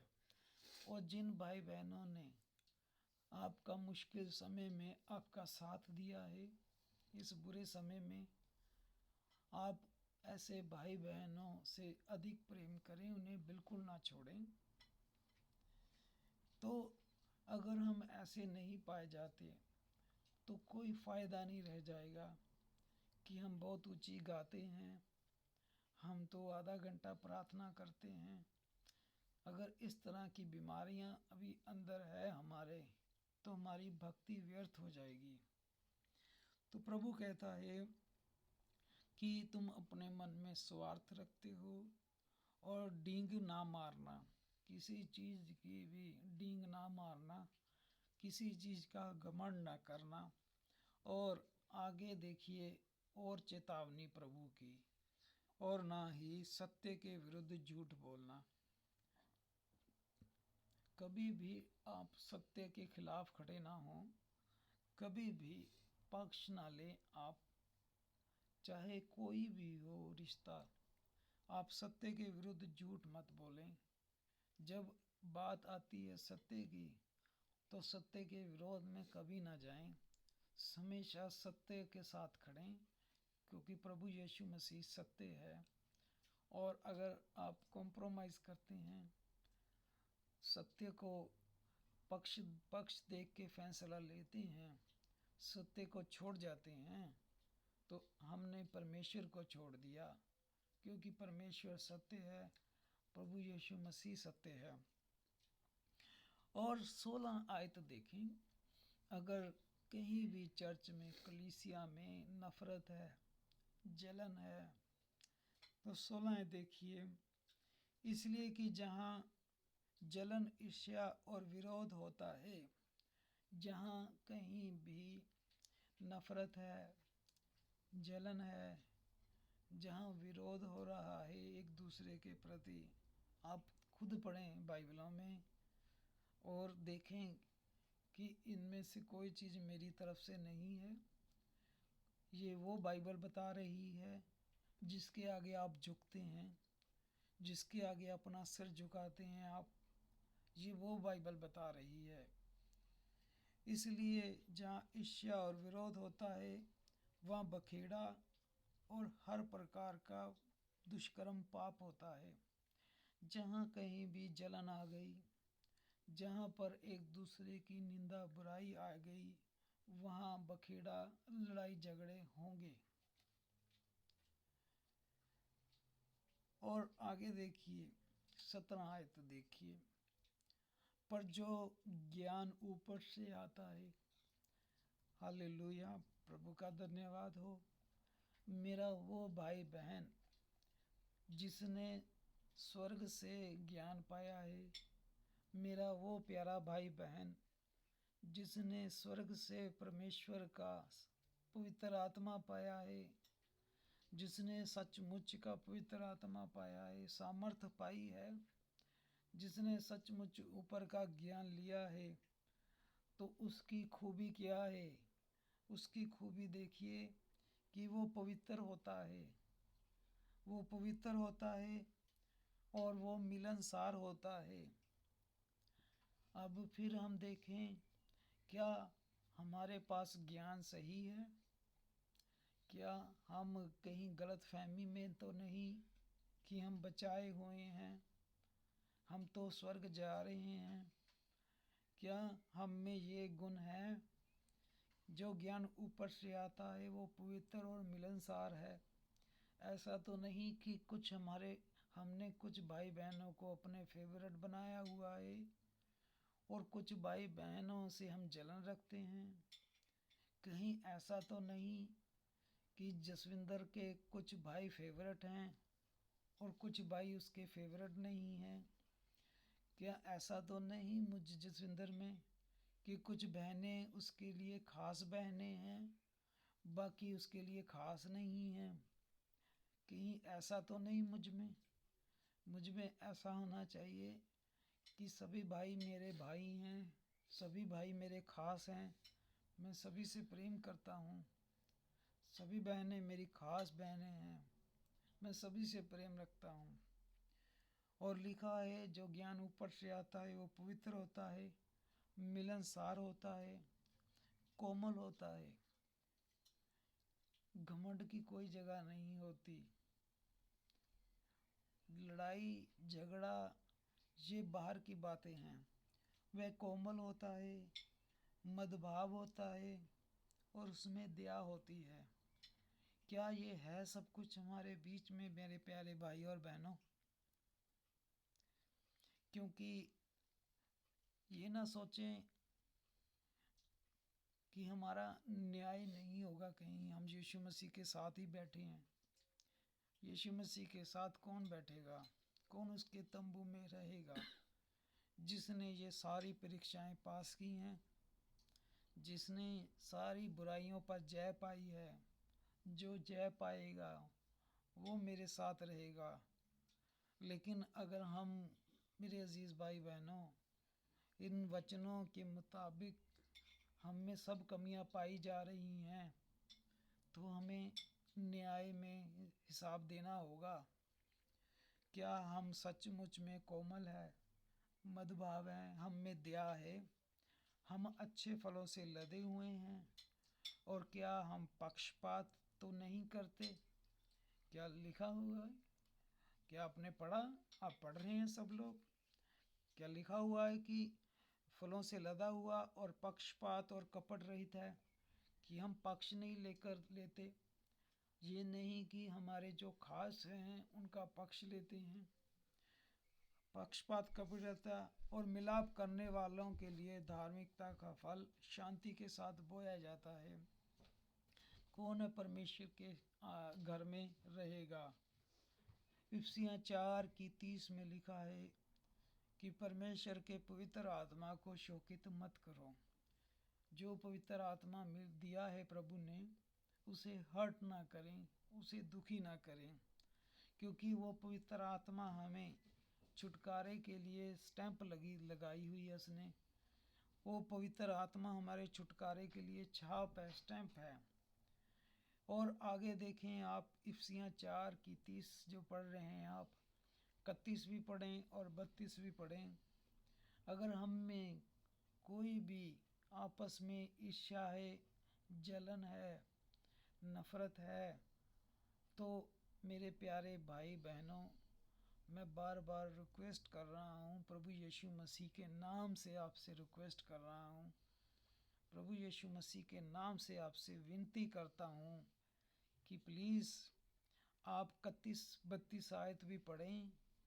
और प्लीज़ याकूब की पत्री में जो लिखा है कि सुनने वाले धर्मी नहीं, सुनकर उस पर चलने वाले धर्मी हैं, तो मैं आपसे बेनतियाँ कर रहा हूँ बार बार कि आप इन वचनों को सुने, विश्वास करें और इस पर चलें भी। तो अगली आयत क्या कह रही है कि सब प्रकार की कड़वाहट और प्रकोप और क्रोध, कलह, निंदा, सब बैर भाव समेत तुमसे दूर की जाए, निकाल कर बाहर फेंक दीजिए। अगर हम में से ये कैंसर जैसी बीमारी हमारे अंदर है, इन्हें निकाल के बाहर फेंकें। भाई और बहनों, आप में से किसी के अंदर भी अगर कड़वाहट, क्रोध, कलह, निंदा, बैर है, ये आपको कौन कह रहा है? मैं जसविंदर नहीं कह रहा, ये प्रभु यीशु मसीह कह रहा है। ये प्रभु यीशु मसीह का वचन है जो पढ़ा जा रहा है। प्रभु यीशु ने कहा ये वचन न्याय करेगा, वचन न्याय करेगा। प्रभु कहता है इन चीज़ों को निकाल कर बाहर फेंक दो। और क्या करना है हमने? 32 आयत पढ़ें। क्या करना है हमने? एक दूसरे पर कृपालु हो जाएं, एक दूसरे पर कृपालु हो जाएं और अगर एक भाई प्रभु की आज्ञा को मान रहा है, दूसरा नहीं मान रहा, तो गड़बड़ हो जाएगी। दोनों भाइयों ने मानना है, सारी कलीसिया ने मानना है। एक दूसरे पर कृपालु हो जाओ और एक दूसरे पर करुणामयी हो जाओ। कैसे? जैसे जैसे परमेश्वर ने मसीह में तुम्हारे अपराध क्षमा किए। हालेलुया। हम किसी के क्या अपराध जांचें भाई, हमारे तो खुद के माफ हुए हैं। हम किसी के क्या पाप दिखाएं, हमारे तो खुद के पाप माफ हुए हैं। और हम इसीलिए दुआ करते हैं, जैसा हमने अपने अपराधियों को क्षमा किया, प्रभु हमारे अपराधों को क्षमा कर। तो प्रभु कहता है एक दूसरे पर कृपालु और करुणामयी हो, जैसे परमेश्वर ने मसीह में तुम्हारे अपराध क्षमा किए, तुम एक दूसरे के पापों को क्षमा करो। मुंह देखा न्याय ना करो, मुंह देखकर न्याय ना करो। प्रभु यीशु मसीह ने कहा है किसी का न्याय ना करना। जब तक प्रभु नहीं आता किसी का न्याय ना करना। न्याय करने वाला प्रभु यीशु मसीह है, जो वो ही न्याय करेगा। वो कहता है अपने सताने वाले के लिए प्रार्थना कर और न्याय ना कर। न्याय करना प्रभु कहता है मेरा काम है। इसलिए कोई बुरी बात हमारे मुंह से ना निकले। इफ्सिया में आप जब 4 में जाते हैं, इफ्सिया की किताब में आप जब वापस जाएं, तो इफ्सिया की किताब में लिखा है 4 अध्याय में, इफ्सिया की किताब और उसका 4 अध्याय और 4 की अगर आप 4 की 29 आयत में जाएं, इफ्सिया 4 की 29 में प्रभु का वचन कहता है कोई भी बुरी बात तुम्हारे मुंह से ना निकले, पर आवश्यकता के अनुसार वही निकले जो उन्नति के लिए उत्तम हो, ताकि सुनने वालों पर अनुग्रह हो। परमेश्वर का आगे वही लिखा है कि परमेश्वर के पवित्र आत्मा को शोकित मत करो। और इसीलिए मत्ती 12:35 में भी प्रभु ने कहा कि जिस मनुष्य के हृदय में जैसा बीज है वही निकलेगा फल। तो प्रभु ने मत्ती 12:35 में बोला, भला मनुष्य मन के भले भंडार से भली बातें निकालता है। एक अच्छा मनुष्य अपने दिल के अंदर कौन सा भंडार रखता है? अच्छी बातों का, और वह उस भंडार में से फिर अच्छी बातें निकालता है। तो प्रभु यीशु मसीह के अंदर किस चीज़ का भंडार था? वचन का। इसलिए प्रभु यीशु मसीह उस भंडार में से वचन निकालता था। और हमारे अंदर भी सिर्फ वचन का भंडार हो, न कि बुराई का, निंदा का, जलन का भंडार हो। तो प्रभु कहता है कि अच्छा मनुष्य अच्छी बातों भंडार में से अच्छी बातें निकालता है, बुरी बातें नहीं निकालता। और प्रभु ने हमें 1 कुरिन्थियों 4:6 में साफ साफ मना किया हुआ है कि कभी भी एक का पक्ष लेकर दूसरे का विरोध ना करना। तो प्रभु यीशु मसीह ने हमें सख्त हिदायत दी। अगर हम 1 कुरिन्थियों जाते हैं, 1 कुरिन्थियों और उसका 4 अध्याय और उसकी 6 आयत। हे मेरे भाइयों, मैं इन बातों से तुम्हारे लिए अपनी और अपोलोस की चर्चा दृष्टांत की रीति पर की, इसलिए कि तुम हमारे द्वारा ये सीखो कि लिखे हुए से तो आगे न बढ़ना और एक के पक्ष में दूसरे के विरोध में घमंड न करना और पक्ष लेकर एक की साइड पर खड़े होकर दूसरे की निंदा न करना और प्रभु परमेश्वर ने धार्मिकता से सारे काम करना। लेवी व्यवस्था 19:15 में भी प्रभु ने कहा है कि जब तू किसी को देखे कि एक भाई ने बुराई की, पाप की, और अगर हम बुराई करने वाले, पाप करने वाले को हम उसकी तारीफ करते हैं और जो धर्मी है उसकी निंदा करते हैं, तो प्रभु कहता तुम में ये बात ना हो कि न्याय में कुटिलता ना करना और ना तो कंगाल का पक्ष करना, ना बड़े मनुष्यों का मुंह देखकर तुम न्याय करना। तो प्रभु ने मना किया कि पैसे वालों को ये देखकर कि वो पैसे वाला है, वो रुतबे में ज़्यादा बढ़ा है, ऐसा देखकर उसकी साइड ना लेना। ये ना हो कि एक भाई बहन गरीब है, उसके साथ खड़े होने का कोई फ़ायदा नहीं है। ये बातें हमसे दूर रहें। अगर कोई हमारा भाई कंगाल अगर सही है, चाहे अकेले ही उसके साथ खड़े होना पड़े, अब खड़े हो जाएं, क्योंकि प्रभु यीशु मसीह भीड़ देखकर फैसले नहीं करता। प्रभु यीशु मसीह अमीरी देखकर फैसले नहीं करता। प्रभु यीशु मसीह सिर्फ सत्य देखता है कि धर्मी और सत्य किसकी सब तरफ है। और जब प्रभु यीशु मसीह अपने पास किसी को बिठाएगा तो वो सिर्फ अपने वचन से जांचेगा, और जो भाई बहन वचन का आज्ञाकारी होगा वो प्रभु के साथ बैठेगा। जिसने भी हमने वचन को तोड़ा और मरोड़ा, हमें प्रभु परमेश्वर अपने पास नहीं बैठाएगा। तो प्रभु ने हमें सख्त हिदायत दी कि तुम कभी भी पक्ष ना करना। तो प्रभु में पूरे वचन से सारी चीज़ें बताते हैं कि किन किन चीज़ों से हमने बचना है, कौन सी चीज़ें हमारा उद्धार रोक सकती है। गलातिया की पत्री में प्रभु अपनी कलीसिया को ये सिखा रहा है। प्रभु गलातिया 6:1 में जब जाएं तो गलातिया की कलीसिया को प्रभु ने ये हिदायत दी, जैसा प्रभु आज हमें ये हिदायत देता है। तो प्रभु गलातिया की पत्री 6:1 में हिदायत देता है, हे मेरे भाइयों, यदि कोई मनुष्य किसी अपराध में, पाप में पकड़ा जाए तो उसके साथ क्या करें? क्या हम बुरा सलूक करें? क्या उसके साथ हम बुरा सलूक करें? अगर हमारा कोई भी भाई बहन किसी बुराई में, किसी पाप में पकड़ा गया, अगर हमें नहीं पता था पहले कि इस तरह के केस को कैसे डील करना है और हमसे गलती हो गई, तो कोई बात नहीं, प्रभु माफ़ करेगा।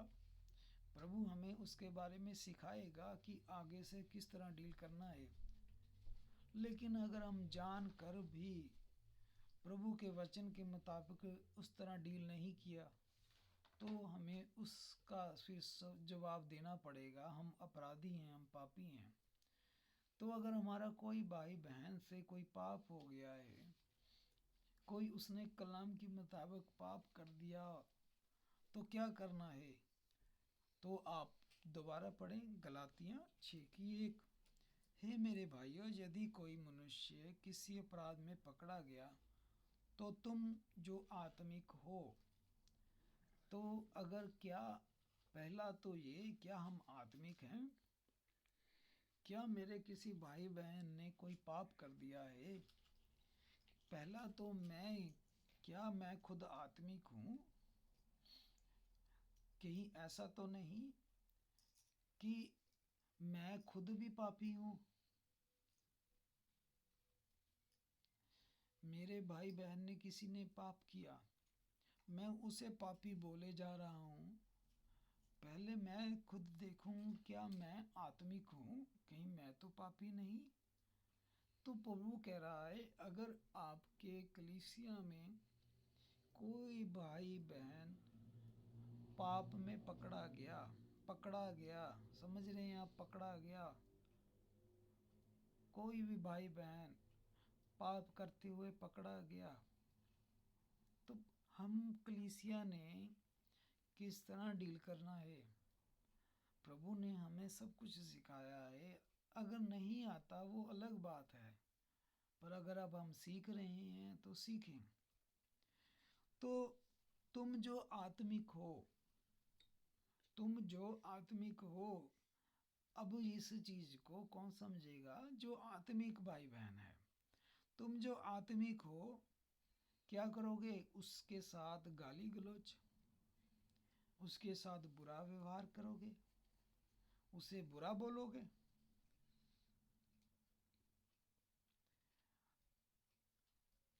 तुम में से कोई भाई बहन अगर पाप में पकड़ा गया, तुम जो आत्मिक हो, जो मेरा भाई बहन आत्मिक होगा उसमें ये गुण पाया जाएगा। वो नम्रता के साथ, हलीमी के साथ, प्रेम के साथ ऐसों को संभाले। मेरे प्यारे भाइयों और बहनों, क्या हमने इस वचन के अनुसार किया? क्या हमारे बीच में अगर कोई पाप में पकड़ा गया, क्या हमने उसके साथ नम्रता के साथ, प्रेम के साथ उसे संभाला? क्यों?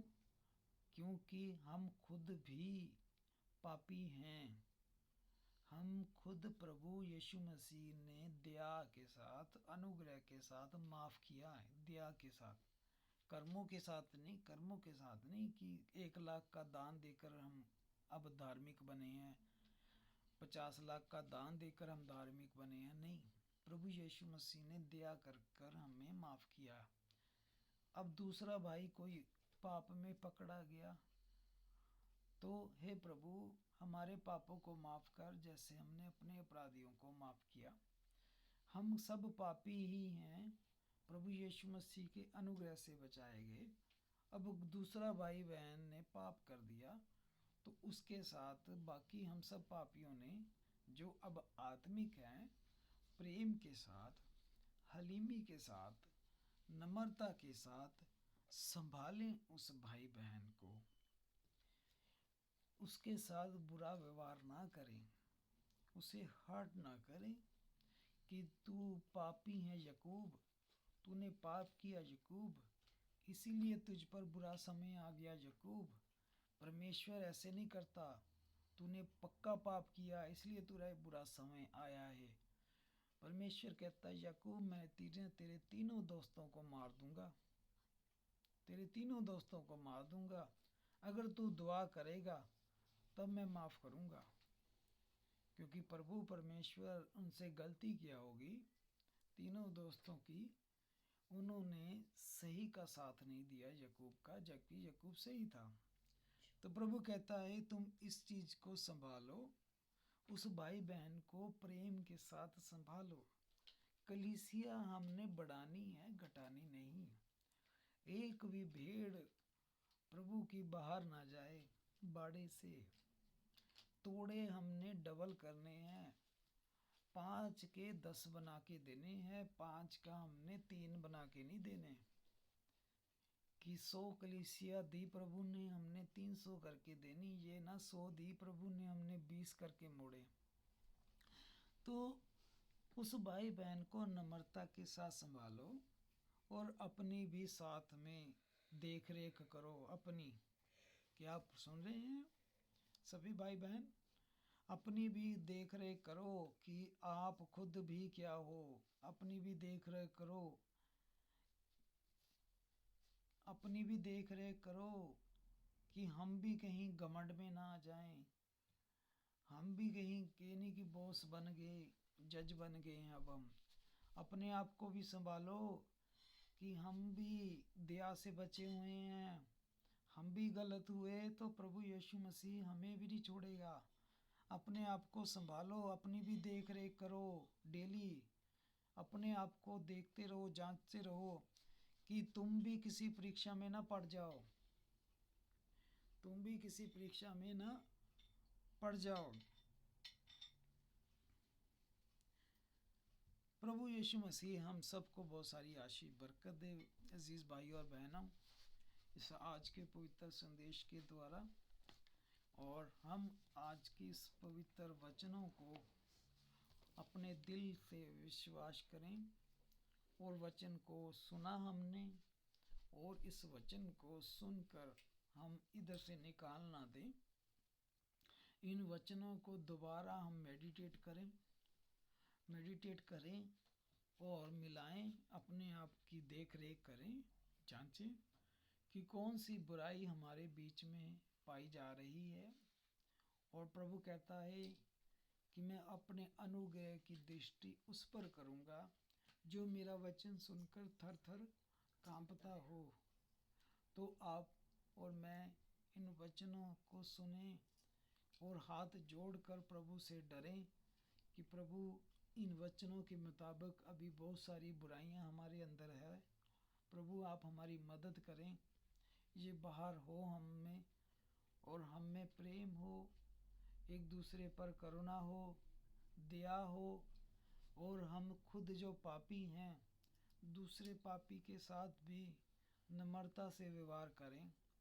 हे प्रभु, हम पर दया कर, कृपा कर प्रभु जी, ताकि प्रभु तेरे तंबू में हम रह सकें, और जब तू लेने आएगा बादलों पर, और प्रभु हम तेरे साथ हों, तेरे साथ जाने वाले हों। और ये जो अगर कोई गंदगी बुराई अभी रोक रही है तेरे तंबू में रहने से, प्रभु हमारी मदद करें। और अगर हमने पहले कोई गलतियां कर ली हैं, और अगर आज हमें ये वचन पता चला है, तो हम मामलों को सही करें जो बिगड़े हुए हैं। क्योंकि प्रभु ने कहा, जा अपने पहले भाई को मना, फिर कोई भेंट लेकर मेरे घर में आना। तो प्रभु आप सभी को बहुत सारी आशीष बरकत दे, मिले रहें, बने रहें, एक मन एक विश्वास में बने रहें। प्रभु की आमद में आप लगातार श्रृंगार करते रहें, तैयार होते रहें। प्रभु कभी भी आ सकता है, किसी घड़ी भी आ सकता है। बस जब भी आए हम सब तैयार पाए जाएं। बस जो हमने आज का कलाम पढ़ा, हम में से ऐसी कोई भी बीमारी है, अगर बुराई है, तो उसे जल्दी निकाल दें, क्योंकि हम नहीं जानते प्रभु किस घड़ी आ जाएगा। और फिर लिखा है, जो तैयार थी वो दूल्हे के साथ चली गई। तो हमारी दुआ है कि हम जितने भाई बहन हैं, हम दुआ करते हैं कि हमारा एक भी भाई बहन ज़मीन पे ना रह जाए। हम जितने यहाँ पर हैं ज़मीन पर, हम प्रभु के साथ आसमान पर स्वर्ग में भी पूरी गिनती पूरी हो। और एक भी भाई बहन अगर रह जाएगा तो हमें दुख होगा कि हमारा परिवार कम है। हमारा परिवार में अगर 5 मेंबर है तो हम कभी भी 4 मेंबर नहीं पसंद करते, हम 5 ही पसंद करते हैं। इसी तरह जब हम स्वर्ग में जाना चाहते हैं, हम चाहते हैं हमारे सभी भाई बहन सभी जाएं, एक भी ना छूटे, यहाँ पर सभी जाएं। क्योंकि प्रभु यीशु मसीह जितना पतरस को प्यार करता है, वो उतना ही पुलुस को प्यार करता है, वो उतना ही योना को प्यार करता है। तो प्रभु यीशु मसीह जितना भाई जसविंदर को प्यार करता है, उतना भाई योशुआ को करता है, उतना भाई विशाल को, उतना भाई लेखराज को, उतना भाई राकेश को। बाप तो एक ही है हमारा, और उसके हम सभी पुत्र पुत्रियां हैं। उसकी निगाह में कोई ये नहीं है, कोई पीछे है, कोई आगे, ऐसा नहीं है। ये हमारे अपने मनों में ही होता है। तो आइए, जैसा हमारा अब्बा, हमारा पिता यीशु मसीह है, वैसा ही हम बने। प्रभु आप सबको बहुत सारी आशीष बरकत दे, और आज का वचन 100 गुना, 60 गुना, कई गुना फल लाए। भाई जोशुआ, प्रभु आपको आशीष दे। आगे आप जैसा आपको आत्मा अगुवाई देता है, आप अगुवाई करें। आमीन। God bless you. God bless you brother. प्रभु आपको आशीष और बरकत दे इस सच्चे और पवित्र कलाम के लिए। जो प्रकाशन आपको प्रभु ने दिया है, मेरे प्रभु ने, खुदावंद यीशु मसीह ने, बिल्कुल सच्चा और मानने योग्य है। क्योंकि पूरा वचन मानने योग्य है, पवित्र बाइबल जो है मानने की योग्य है। प्रभु आपको आशीष दे, बरकत दे। ये कमियां हम में पाई जाती है, ये सच्चाई है, हम इससे भागते नहीं हैं। आज जो हमने जो कमियां देखी हैं अपने में, अपने आप को हमें जांचने की जरूरत है। सचमुच हमें अपने आप को जांचने की जरूरत है। जब हम जांचते हैं तो पता चलता है, अगर हम जांचेंगे नहीं तो इसका असर नहीं होगा। हमें जांचने की जरूरत है। ये वचन आज मेरे लिए ही था। सचमुच पिता ऐ मेरे अब्बा खुदावन, आप दयावान है प्रभु।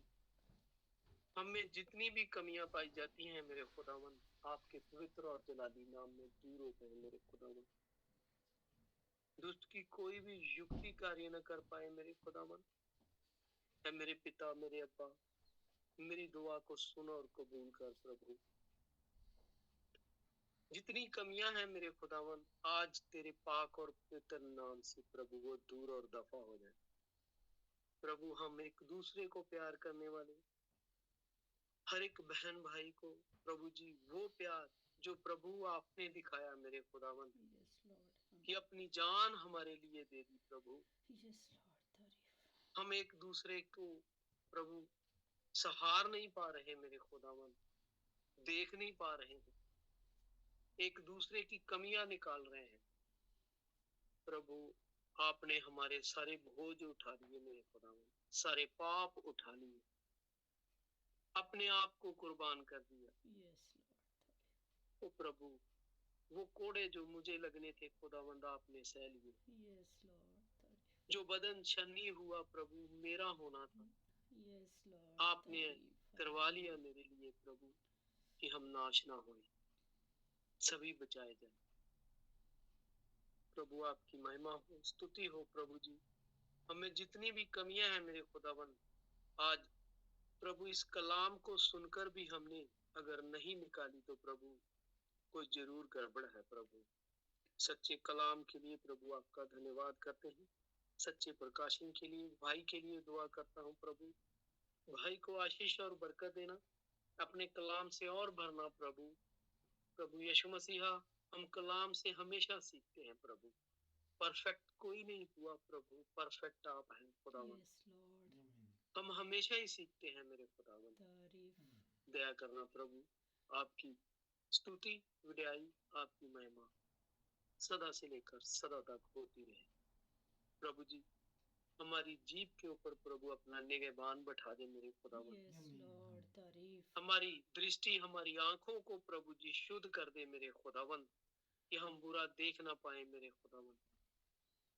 हमारे कानों को प्रभु खतना कर दे मेरे खुदावन, कि हम बुरा सुन ही ना पाए मेरे प्रभु। सिर्फ तेरा कलाम सुने प्रभु, तेरे वचन पर चलने वाले हो, सुनने वाले ना हो प्रभु, उस पर चलने वाले हो। मांगते हैं प्रभु आपके पाक और जलाली और स्वर्गीय नाम, प्रभु यीशु मसीह नाम के नाम, आमीन। प्रभु आप सभी को आशीष और बरकत दे। अब हम अपने माइक्स और कैमरे खोल के प्रभु यीशु मसीह के नाम में विश कर सकते हैं एक दूसरे को। सभी भाई बहनों को जय मसीह, जय मसीह भाई जोशुआ जी, जय मसीह ब्रदर जोशुआ भाई जी, जय मसीह जी, जय मसीह ब्रदर जी, जय मसीह ब्रदर जी, जय मसीह जी, जय मसीह ब्रदर जी, जय मसीह जी, जय मसीह ब्रदर वारिस, जय मसीह सिस्टर जी, जय मसीह जी, जय मसीह बेटा, जय मसीह अलीशा, जय मसीह भाई लेखराज जी, जय मसीह सिस्टर रूथ, जय मसीह की भाई आरव, जय मसीह की अभी भाई, जय मसीह की Elisha sister, praise the Lord brother Jasvindra, जय मसीह सिस्टर मैरी जी, जय मसीह की भाई मैथ्यू, भाई आतिश, जय मसीह की सिस्टर, जय मसीह, गॉड ब्लेस यू। डैम भाई जय मसीह की, वारिस भाई जय मसीह की, जय मसीह, देवराज भाई जय मसीह की, जय मसीह की लिली, जय मसीह Rekha ji, sister praise the Lord, जय मसीह की। God bless you too all brother and sister. आमीन सिस्टर, आमीन, God bless you too. Sister Shakuntala praise the Lord. Praise the Lord, sister. God bless sister you. कलोड़ा, जय मसीह की, God bless you. Jai Masi, brother. Jai Masi. God bless you जय मसीह all. भाई लेखराज जी, जय मसीह सिस्टर रूथ, जय मसीह भाई, जय मसीह जी, जय मसीह, जय मसीह जी, जय मसीह सिस्टर रेखा, ਜੈ ਮਸੀਹ ਸਿਸਟਰ ਸੁਨੀਤਾ ਜੀ। ਜੈ ਮਸੀਹ ਭਾਜੀ, ਜੈ ਮਸੀਹ। ਹਾਂਜੀ ਜੈ ਮਸੀਹ ਸਿਸਟਰ ਸੁਨੀਤਾ ਜੀ, ਠੀਕ ਹੋ? ਜੈ ਮਸੀਹ ਸਿਸਟਰ। ਸਿਸਟਰ ਜੀ। जय मसीह सिस्टर सुरिंदर, जय मसीह। ਸਿਸਟਰ ਰੇਖਾ 2 ਨੇ। ਆਓ ਫਿਰ ਭਾਜੀ ਦੋਨੋਂ ਫੈਮਿਲੀ। ਫੋਨ ਮੇਰੇ ਹੀ ਨੇ। ਅੱਛਾ ਮੈਂ ਕਿਹਾ ਨਾ ਸਿਸਟਰ ਰੇਖਾ 2 ਕਿਦਾਂ ਹੋ ਗਈਆਂ? ਦੋਨੋਂ ਫੋਨ ਹੈ, ਇੱਕ ਬੱਚਿਆਂ ਨੇ ਲਗਾਇਆ ਹੋਇਆ, ਇੱਕ ਆਪ ਹੀ ਲਗਾਇਆ ਹੋਇਆ। Okay okay okay. ਹਾਂਜੀ ਪ੍ਰਭੂ ਆਸ਼ੀਸ਼ ਦੇ। ਸਾਡੀ ਸਿਸਟਰ ਰੇਖਾ ਇੱਕੋ ਹੀ ਹੈ। ਹਾਂਜੀ ਹਾਂਜੀ। ਚਲੋ ਪ੍ਰਭੂ ਬਹੁਤ ਸਾਰੀ ਆਸ਼ੀਸ਼ ਬਰਕਤ ਦੇਵੇ ਤੁਹਾਨੂੰ ਸਾਰਿਆਂ ਨੂੰ। ਆਮੀਨ ਬੋਲੋ। ਬ੍ਰਦਰ ਸਲਾਮ। ਸਲਾਮ ਬ੍ਰਦਰ ਜੀ, ਸਲਾਮ ਜੀ, ਸਲਾਮ ਜੀ। ਠੀਕ ਹੋ ਬ੍ਰਦਰ ਜੀ? ਹੋਰ ਤੁਸੀਂ ਕਿੱਦਾਂ, ਠੀਕ ਹੋ? ਹਾਂਜੀ ਹਾਂਜੀ ਬ੍ਰਦਰ ਜੀ, ਠੀਕ ਹੈ, ਵਧੀਆ। ਹਾਂਜੀ ਜੀ, ਪ੍ਰਭੂ ਦੀ ਦਇਆ ਹੋ ਜੀ। ਬਹੁਤ ਧੰਨਵਾਦ ਪ੍ਰਭੂ ਹਾਂ ਦਾ। ਦੀਦੀ ਕਿੱਦਾਂ? ਦੀਦੀ ਨਾਲ ਹੀ ਬੈਠੇ ਨੇ। ਦੀਦੀ ਠੀਕ ਹੋ? हाँ जी जय मसीह ब्रदर, जय मसीह। ਹਵਾ ਨਾਲ ਹੀ ਰੱਖਣੀ ਜੈ ਮਸੀਹ ਚਾਹੀਦੀ ਦੀਦੀ। ਹੈ। ਦੀਦੀ ਠੀਕ ਹੋ ਬਸ? ਹਾਂਜੀ ਠੀਕ ਹੈ ਬ੍ਰਦਰ ਜੀ, ਪ੍ਰਭੂ ਦਾ ਸ਼ੁਕਰ ਹੈ। ਪ੍ਰਭੂ ਨੇ ਸਾਨੂੰ ਬਹੁਤ ਅੱਛੇ ਹਾਂ, ਰੱਖਿਆ ਹੋਇਆ। ਪ੍ਰਭੂ ਦੀ ਨੇ ਦਇਆ। ਸਾਨੂੰ ਬਹੁਤ ਵਧੀਆ ਰੱਖਿਆ ਹੋਇਆ। ਅਸੀਂ ਪ੍ਰਭੂ ਦੇ ਬਹੁਤ ਜੀ ਸ਼ੁਕਰਗੁਜ਼ਾਰ ਹਾਂ। ਔਰ ਪ੍ਰਭੂ ਨੇ ਸਾਡੇ ਸਾਰੇ ਦਿਨ ਅੱਛੇ ਕਰਤੇ ਨੇ। ਜਿੰਨੇ ਦੁੱਖ ਤਕਲੀਫਾਂ ਸੀ ਪ੍ਰਭੂ ਨੇ ਸਾਡੀਆਂ ਸਾਰੀਆਂ ਦੂਰ ਕਰਤੀਆਂ। ਤੇ ਸਾਡੇ ਜਿੰਨੇ ਦਿਨ ਪ੍ਰਭੂ ਨੇ ਅਸੀਂ ਬੁਰੇ ਦੇਖੇ, ਉਨੇ ਪ੍ਰਭੂ ਨੇ ਸਾਡੇ ਅੱਛੇ ਲਿਆਂਦੇ ਨੇ। ਤੋ ਸਾਰਾ ਜਲਾਲ ਪ੍ਰਭੂ ਨੂੰ ਜਾਵੇ। ਔਰ ਇਹ ਪ੍ਰਭੂ ਹੀ ਕਰ ਸਕਦਾ ਸੀ। ਔਰ ਜੇ ਅਸੀਂ ਪ੍ਰਭੂ ਨਾ ਹੁੰਦਾ ਸਾਡੇ ਕੋਲ, ਤੇ ਹਜੇ ਵੀ ਅਸੀਂ ਉਸੇ ਤਰ੍ਹਾਂ ਦੁੱਖਾਂ ਤਕਲੀਫਾਂ ਦੇ ਵਿੱਚ ਚਲੇ ਜਾਣਾ ਸੀ। ਤੋ ਲੋਕ ਜਿੱਦਾਂ ਕਹਿੰਦੇ ਹੈ ਕਿ ਜੋ ਕਿਸਮਤ 'ਚ ਲਿਖਿਆ, ਪਰ ਅਸੀਂ ਗਵਾਹ ਹਾਂ ਕਿ ਅਸੀਂ ਉਹ ਲੋਕ ਹਾਂ ਜਿਨ੍ਹਾਂ ਨੇ ਆਪਣੀ ਕਿਸਮਤਾਂ ਵੀ ਬਦਲਵਾਈਆਂ ਨੇ ਪ੍ਰਭੂ ਕੋਲੋਂ। ਜਿਨ੍ਹਾਂ ਨੇ ਅਸੀਂ ਜੋ ਲੋਕ ਕਹਿੰਦੇ ਕਿ ਸਭ ਕੁਝ ਪਹਿਲੇ ਲਿਖਿਆ, ਤੇ ਅਸੀਂ ਗਵਾਹ ਹਾਂ ਕਿ ਅਸੀਂ ਤਾਂ ਲਿਖਿਆ ਹੋਇਆ ਨੂੰ ਮਿਟਵਾਤਾ। ਔਰ ਅਸੀਂ ਪ੍ਰਭੂ ਕੋਲੋਂ ਜੋ ਅਸੀਂ ਸ਼ਰਾਪਿਤ ਸੀ ਬੁੱਤ ਪ੍ਰਸਤੀ ਦੇ ਕਾਰਨ, ਦੁੱਖਾਂ ਤਕਲੀਫਾਂ ਦੇ ਵਿੱਚ ਸੀ, ਉਹੀ ਅਸੀਂ ਪ੍ਰਭੂ ਯਿਸੂ ਮਸੀਹ ਦੇ ਵਿੱਚ ਬਰਕਤਾਂ ਲਿੱਤੀਆਂ ਨੇ, ਆਸ਼ੀਸ਼ਾਂ ਲਿੱਤੀਆਂ ਨੇ, ਸਵਰਗ ਦੀਆਂ, ਜ਼ਮੀਨ ਦੀਆਂ। ਔਰ ਕੋਈ ਗਿਲਾ ਸ਼ਿਕਵਾ ਨਹੀਂ ਜ਼ਿੰਦਗੀ 'ਚ, ਕੋਈ ਗਿਲਾ ਸ਼ਿਕਵਾ ਨਹੀਂ ਆ। ਪ੍ਰਭੂ ਦਾ ਧੰਨਵਾਦ ਸਾਰੀਆਂ ਚੀਜ਼ਾਂ ਦੇ ਲਈ, ਕੋਈ ਸ਼ਿਕਾਇਤ ਨਹੀਂ ਪ੍ਰਭੂ ਤੋਂ। ਧੰਨਵਾਦ। ਉਹੀ ਬੇਨਤੀ ਤੁਹਾਨੂੰ ਆ ਕਿ ਪ੍ਰਭੂ ਦਾ ਧੰਨਵਾਦ, ਕੋਈ ਸ਼ਿਕਾਇਤ ਨਾ ਕਰੋ ਜ਼ਿੰਦਗੀ ਦੇ ਵਿੱਚ। ਪ੍ਰਭੂ ਦਾ ਧੰਨਵਾਦ ਕਰੋ, ਆਨੰਦਿਤ ਰਹੋ। ਔਰ ਜੋ ਕੁਝ ਪ੍ਰਭੂ ਸਾਨੂੰ ਸਿਖਾਉਂਦਾ ਹੈ, ਚਾਲ ਚੱਲਣ, ਉੱਠਣਾ ਬੈਠਣਾ, ਕਰੰਥੀਆਂ ਦੀਆਂ ਕਲੀਸਿਆਂ, ਗਲਾਤੀਆਂ ਦੀਆਂ ਕਲੀਸਿਆਂ, ਇਹ ਸਾਰੀਆਂ ਕਲੀਸਿਆਂ ਦੇ ਵਿੱਚ ਦਿੱਕਤਾਂ ਆਈਆਂ, ਸਮੱਸਿਆਵਾਂ ਆਈਆਂ। ਪ੍ਰਭੂ ਨੇ ਦੇਖਿਆ, ਤੇ ਪ੍ਰਭੂ ਨੇ ਫਿਰ ਪਵਿੱਤਰ ਆਤਮਾ ਨੇ ਪੌਲੁਸ ਨੂੰ ਕਿਹਾ ਕਿ ਜਿਹੜੀ ਕਲੀਸਿਆ ਵਿੱਚ ਜੋ ਗਲਤੀਆਂ ਕਮੀਆਂ ਆਉਂਦੀਆਂ ਸੀਗੀਆਂ, ਪ੍ਰਭੂ ਉਸੇ ਵਕਤ ਆਪਣੇ ਦਾਸ ਦੇ ਰਾਹੀਂ ਉਹ ਪੱਤਰੀਆਂ ਲਿਖਵਾ ਕੇ ਆਪਣੇ ਲੋਕਾਂ ਨੂੰ ਠੀਕ ਕਰਦਾ ਸੀ। ਤੋ ਇਸ ਤਰ੍ਹਾਂ ਇਹ ਚੱਲਦਾ ਰਹਿੰਦਾ ਹੈ, ਕਿਉਂਕਿ ਸ਼ੈਤਾਨ ਆਪਣਾ ਕੰਮ ਕਰ ਰਿਹਾ ਹੈ, ਪ੍ਰਭੂ ਆਪਣਾ ਕੰਮ ਕਰ ਰਿਹਾ। ਤੇ ਇਹ ਸਾਡੇ ਤੇ ਡਿਪੈਂਡ ਹੈ ਕਿ ਅਸੀਂ ਕਿਹਦਾ ਕਹਿਣਾ ਮੰਨਣਾ। ਪਰ ਮੈਂ ਤਾਂ, ਮੇਰਾ ਪਰਿਵਾਰ, ਅਸੀਂ ਤਾਂ ਪ੍ਰਭੂ ਦਾ ਕਹਿਣਾ ਮੰਨਾਂਗੇ। ਔਰ ਅੱਜ ਵੀ ਹਮਲੇ ਹੁੰਦੇ ਨੇ, ਸ਼ੈਤਾਨ ਅੱਜ ਵੀ ਹਮਲੇ ਕਰਦਾ ਹੈ। ਉਹਨੂੰ ਪਤਾ ਹੈ ਕਿ ਜਦੋਂ ਇੱਕ ਸੋਟੀ ਨਾਲ ਦੂਜੀ ਸੋਟੀ ਮਿਲ ਜਾਂਦੀ ਹੈ ਤੇ ਦੁਗਣੀ 10 ਗੁਣਾ ਤਾਕਤ ਹੋ ਜਾਂਦੀ ਹੈ। ਤੋ ਜਦੋਂ ਉਹ ਸੋਟੀ ਨੂੰ ਅਲੱਗ ਕਰ ਦੋ ਤੇ ਉਹ ਕਮਜ਼ੋਰ ਹੋ ਜਾਂਦੀ ਹੈ। ਤੇ ਸ਼ੈਤਾਨ ਨੂੰ ਪਤਾ ਹੈ ਕਿ ਜਦੋਂ ਦੋ ਜਾਣੇ ਇਕੱਠੇ ਹੋ ਕੇ ਦੁਆ ਕਰਦੇ ਨੇ ਤਾਂ ਸਵਰਗ ਵਿੱਚ ਉਹ ਦੁਆ ਸੁਣੀ ਜਾਂਦੀ ਹੈ। ਇਸੇ ਲਈ ਉਹ ਦੋ ਇਕੱਠੇ ਹੋਣ ਨਹੀਂ ਦਿੰਦਾ। ਔਰ ਅਸੀਂ ਇੱਕੋ ਪਿਆਲੇ 'ਚ ਪੀਤਾ ਹੈ, ਇੱਕੋ ਰੋਟੀ ਖਾਧੀ ਹੈ, ਇੱਕੋ ਵਿਸ਼ਵਾਸ ਕੀਤਾ ਹੈ। ਹਮਲੇ ਹੋਣਗੇ, ਮੁਸ਼ਕਿਲਾਂ ਆਉਣਗੀਆਂ, ਮੁਸੀਬਤਾਂ ਆਉਣਗੀਆਂ, ਵੱਡੀ ਮਿਸਅੰਡਰਸਟੈਂਡਿੰਗ ਹੋਵੇਗੀ, ਕੋਸ਼ਿਸ਼ ਹੋਵੇਗੀ, ਗੁੱਸਾ ਪੂਰਾ ਦਿਲਾਵੇਗਾ ਸ਼ੈਤਾਨ, ਪੂਰਾ ਗਲਤ ਕਰਾਉਣ ਦੀ ਕਰੇਗਾ ਕੋਸ਼ਿਸ਼। ਪਰ ਅਸੀਂ ਇਸ ਵਾਰ ਜ਼ਮੀਨ ਵਾਲੇ ਆਦਮ ਤੋਂ ਨਹੀਂ ਨਿਕਲੇ, ਅਸੀਂ ਪ੍ਰਭੂ ਯਿਸੂ ਮਸੀਹ ਤੋਂ ਨਿਕਲੇ ਹੋਏ ਹਾਂ। ਇਸ ਵਾਰ ਦੁਲਹਨ ਨਹੀਂ ਭਰਮਾਈ ਜਾਏਗੀ। ਥੋੜਾ ਬਹੁਤਾ ਇੱਧਰ ਉੱਧਰ ਹੋ ਵੀ ਗਏ ਤਾਂ ਪ੍ਰਭੂ ਯਿਸੂ ਮਸੀਹ ਕਹਿੰਦਾ ਮੈਂ ਉਸ ਭੇਡ ਦੇ ਪਿੱਛੇ ਜਾਵਾਂਗਾ, ਉਹਨੂੰ ਵਾਪਸ ਬਾੜੇ ਵਿੱਚ ਲੈ ਕੇ ਆਵਾਂਗਾ। ਤੋ ਚੁਣੇ ਹੋਏ ਜਿਹੜੇ ਨਾ, ਉਹ ਕਿਸੇ ਕੀਮਤ ਤੋਂ ਇੱਧਰ ਉੱਧਰ ਨਹੀਂ ਹੋਣ ਦੇਵੇਗਾ ਪ੍ਰਭੂ, ਚੁਣੇ ਹੋਏ। ਤੋ ਇਹ ਨਿਸ਼ਾਨੀ ਹੈ ਕਿ ਪ੍ਰਭੂ ਯਿਸੂ ਮਸੀਹ ਆਪਣੇ ਬੱਚਿਆਂ ਨੂੰ ਸੰਭਾਲ ਲੈਂਦਾ ਹੈ। ਸਤਾਏ ਜਾਤੇ हैं पर ਸੱਚ बर्बाद ਸੱਚ नहीं होते। ਕੁਰਿੰਥੀਆਂ ਚ ਪ੍ਰਭੂ ਕਹਿੰਦਾ ਸਤਾਏ ਜਾਂਦੇ हैं बर्बाद नहीं ਹੁੰਦੇ। तो कोई दिक्कत नहीं, दिक्कਤਾਂ ਸਮੱਸਿਆਵਾਂ ਆਉਂਦੀਆਂ ਨੇ, ਪਰ ਪ੍ਰਭੂ ਦੀ ਵਿਜ਼ਡਮ ਦਿੱਤੀ ਹੋਈ ਹੈ ਕਿ ਅਸੀਂ ਉਹਨਾਂ ਨੂੰ ਹੈਂਡਲ ਕਿਸ ਤਰ੍ਹਾਂ ਕਰਦੇ ਹਾਂ। ਤੋ ਆਪਾਂ ਸਿੱਖਿਆ ਸਾਰਾ ਕੁਝ, ਪ੍ਰੇਮ, ਨਮਰਤਾ, ਵਿਨਤੀ। ਮੇਰੇ ਕੋ ਜ਼ਿੰਦਗੀ ਦੇ ਵਿੱਚ ਪਤਾ ਨਹੀਂ ਕਿੰਨੀਆਂ ਗਲਤੀਆਂ ਹੋਈਆਂ, ਪਤਾ ਨਹੀਂ ਕਿੰਨੀਆਂ ਗਲਤੀਆਂ ਹੋਈਆਂ, ਪਰ ਪ੍ਰਭੂ ਯੀਸ਼ੂ ਮਸੀਹ ਨੇ ਮੈਨੂੰ ਨਹੀਂ ਛੱਡਿਆ। ਜਿਸ ਹਿਸਾਬ ਦੀਆਂ ਗਲਤੀਆਂ ਸੀ ਤਾਂ ਉਸ ਹਿਸਾਬ ਨਾਲ ਤਾਂ ਮੈਨੂੰ ਛੱਡ ਦੇਣਾ ਚਾਹੀਦਾ ਸੀ, ਪਰ ਪ੍ਰਭੂ ਨੇ ਮੈਨੂੰ ਨਹੀਂ ਛੱਡਿਆ। ਪ੍ਰਭੂ ਨੇ ਮੈਨੂੰ ਸੰਭਾਲਿਆ, ਮੌਕਾ ਦਿੱਤਾ ਬਾਰ-ਬਾਰ ਸੁਧਰਨ ਦਾ। ਤੋ ਇਸੇ ਤਰ੍ਹਾਂ ਪ੍ਰਭੂ ਯੀਸ਼ੂ ਮਸੀਹ ਆਪਣੇ ਬੱਚਿਆਂ ਨੂੰ ਨਹੀਂ ਛੱਡਦਾ। ਤੁਸੀਂ ਗਲਤੀਆਂ ਕਰਕੇ ਵੀ ਜੇ ਤੁਸੀਂ ਪਿੱਛੇ ਹਟ ਜਾਂਦੇ ਹੋ, ਪਰ ਉਹ ਨਹੀਂ ਪਿੱਛੇ ਹਟਦਾ, ਉਹ ਤੁਹਾਨੂੰ ਲੈ ਕੇ ਆਂਦਾ ਹੈ ਵਾਪਸ। ਸੱਚ तो बस ये है, हौसला ना हारना, ਸੱਚ ਭਾਈ ਜੀ हिम्मत रखो, तगड़े बनो। बार बार बाइबल च प्रभु क्यों कहता है मत डर मत डर मत डर, तगड़ा हो, हौसला रख। कितनी बार प्रभु ने कहा हौसला रख, डरी ना, घबराई ना। वो प्रभु अपने बच्चों ਨੂੰ ਹਮੇਸ਼ਾ ਉਤਸ਼ਾਹਿਤ ਕਰਦਾ ਹੈ, ਕਿਉਂਕਿ ਸ਼ੈਤਾਨ ਹੌਸਲਾ ਗਿਰਾਉਂਦਾ ਹੈ, ਨਿਰਾਸ਼ ਕਰਦਾ ਹੈ, ਡਰਾਉਂਦਾ ਹੈ। ਤੇ ਪ੍ਰਭੂ ਬਾਰ-ਬਾਰ ਸਾਰਿਆਂ ਨੂੰ ਇਹੀ ਆ ਕੇ ਕਹਿੰਦਾ ਹੌਸਲਾ ਨਾ ਡਰੀ ਨਾ, ਤਗੜਾ ਹੋ, ਮਜ਼ਬੂਤ ਹੋ, ਆਪਣੇ ਘੁੱਟਿਆਂ ਨੂੰ ਸਿੱਧਾ ਕਰ। ਦੇਖੋ ਕਿੰਨੀ ਪ੍ਰਭੂ ਨੇ ਬਾਰ-ਬਾਰ ਇਦਾਂ ਦੇ ਸ਼ਬਦ ਇਸਤੇਮਾਲ ਕੀਤੇ ਆ ਜੀ। ਉਹ ਪ੍ਰਭੂ ਨੂੰ ਪਤਾ ਹੈ ਨਾ ਕਿ ਜਿਹੜਾ ਓਪੋਜੀਸ਼ਨ ਦੇ ਵਿੱਚ ਹੈ ਉਹ ਕੀ ਕਰਦਾ ਹੈ। तो इसलिए निराश ना होना, ठीक है, मूड ना अपना खराब करना। वो कहता जब जब तुम नाना प्रकार की परीक्षाओं में पढ़ो, उल्टा आनंद की बात समझो।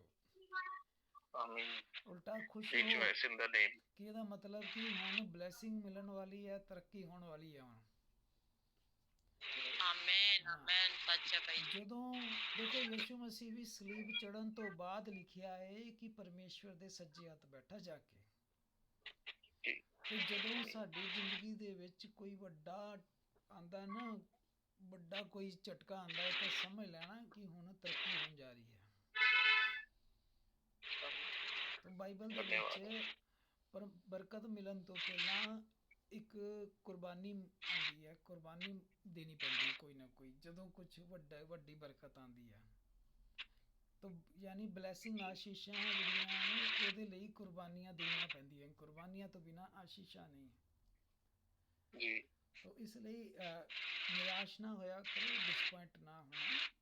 ਬੜਾ ਕੁਝ ਹੁੰਦਾ ਹੈ ਜ਼ਿੰਦਗੀ, ਮਸੀਹ ਦੀ ਜ਼ਿੰਦਗੀ, ਜੋ ਮਸੀਹ ਮੈਂ ਸਤਾਏ ਜਾਣਗੇ, ਪਰ ਇੱਕ ਸੱਚਾ ਮਸੀਹ ਜਿਹੜਾ ਹੈ ਉਹ ਹੋਰ ਵੱਡਾ ਯੋਧਾ ਬਣ ਕੇ ਨਿਕਲਦਾ ਹੈ। ਪੰਜਾਬ ਪੁਲਿਸ ਵੀ ਭਾਜੀ ਜਿਵੇਂ ਹੈਗੇ ਹੈ, ਇੱਕ ਕਮਾਂਡੋ ਦੀ ਵੀ ਭਾਜੀ ਨੇ ਟ੍ਰੇਨਿੰਗ ਕੀਤੀ ਹੈ। ਤੋ ਉਹ ਫਿਰ ਜਿੱਦਾਂ ਜਿੱਦਾਂ ਰੈਂਕ ਬੰਦਾ ਹੁੰਦਾ ਨਾ, ਟ੍ਰੇਨਿੰਗ ਖਤਰਨਾਕ ਹੁੰਦੀ ਹੈ। ਪ੍ਰਭੂ ਤੁਹਾਨੂੰ ਬਹੁਤ ਸਾਰੀ ਆਸ਼ੀਸ਼ ਬਰਕਤ ਦੇ। ਆਖਰੀ ਸਮਾਂ ਚੱਲ ਰਿਹਾ ਹੈ ਤੇ ਸ਼ੈਤਾਨ ਨੇ ਵੀ ਆਪਣਾ ਸਾਰਾ ਜ਼ੋਰ ਲਾਇਆ ਹੋਇਆ ਹੈ, ਪਰਮੇਸ਼ਵਰ ਵੀ ਆਪਣਾ ਜ਼ੋਰ ਲਾ ਰਿਹਾ ਹੈ, ਪਰ ਆਖਰਕਾਰ ਜਿੱਤ ਜਿਹੜੀ ਹਮੇਸ਼ਾ ਹੀ ਪਰਮੇਸ਼ਵਰ ਦੀ ਹੋਈ ਹੈ ਜੀ। ਮਿਲਦੇ ਹਾਂ ਬ੍ਰਦਰ ਐਂਡ ਸਿਸਟਰ ਕੱਲ ਫਿਰ ਤੁਹਾਨੂੰ ਜੂਮ ਦੇ ਵਿੱਚ। ਪ੍ਰਭੂ ਤਦ ਤੱਕ ਬਹੁਤ ਆਸ਼ੀਸ਼ ਬਰਕਤ ਦੇਵੇ ਸਭ ਨੂੰ। Bye bye, God bless you ਸਾਰੇ। Bye bye bye bye. ਜੈ ਮਸੀਹ ਜੀ। ਜੈ ਮਸੀਹ ਜੀ।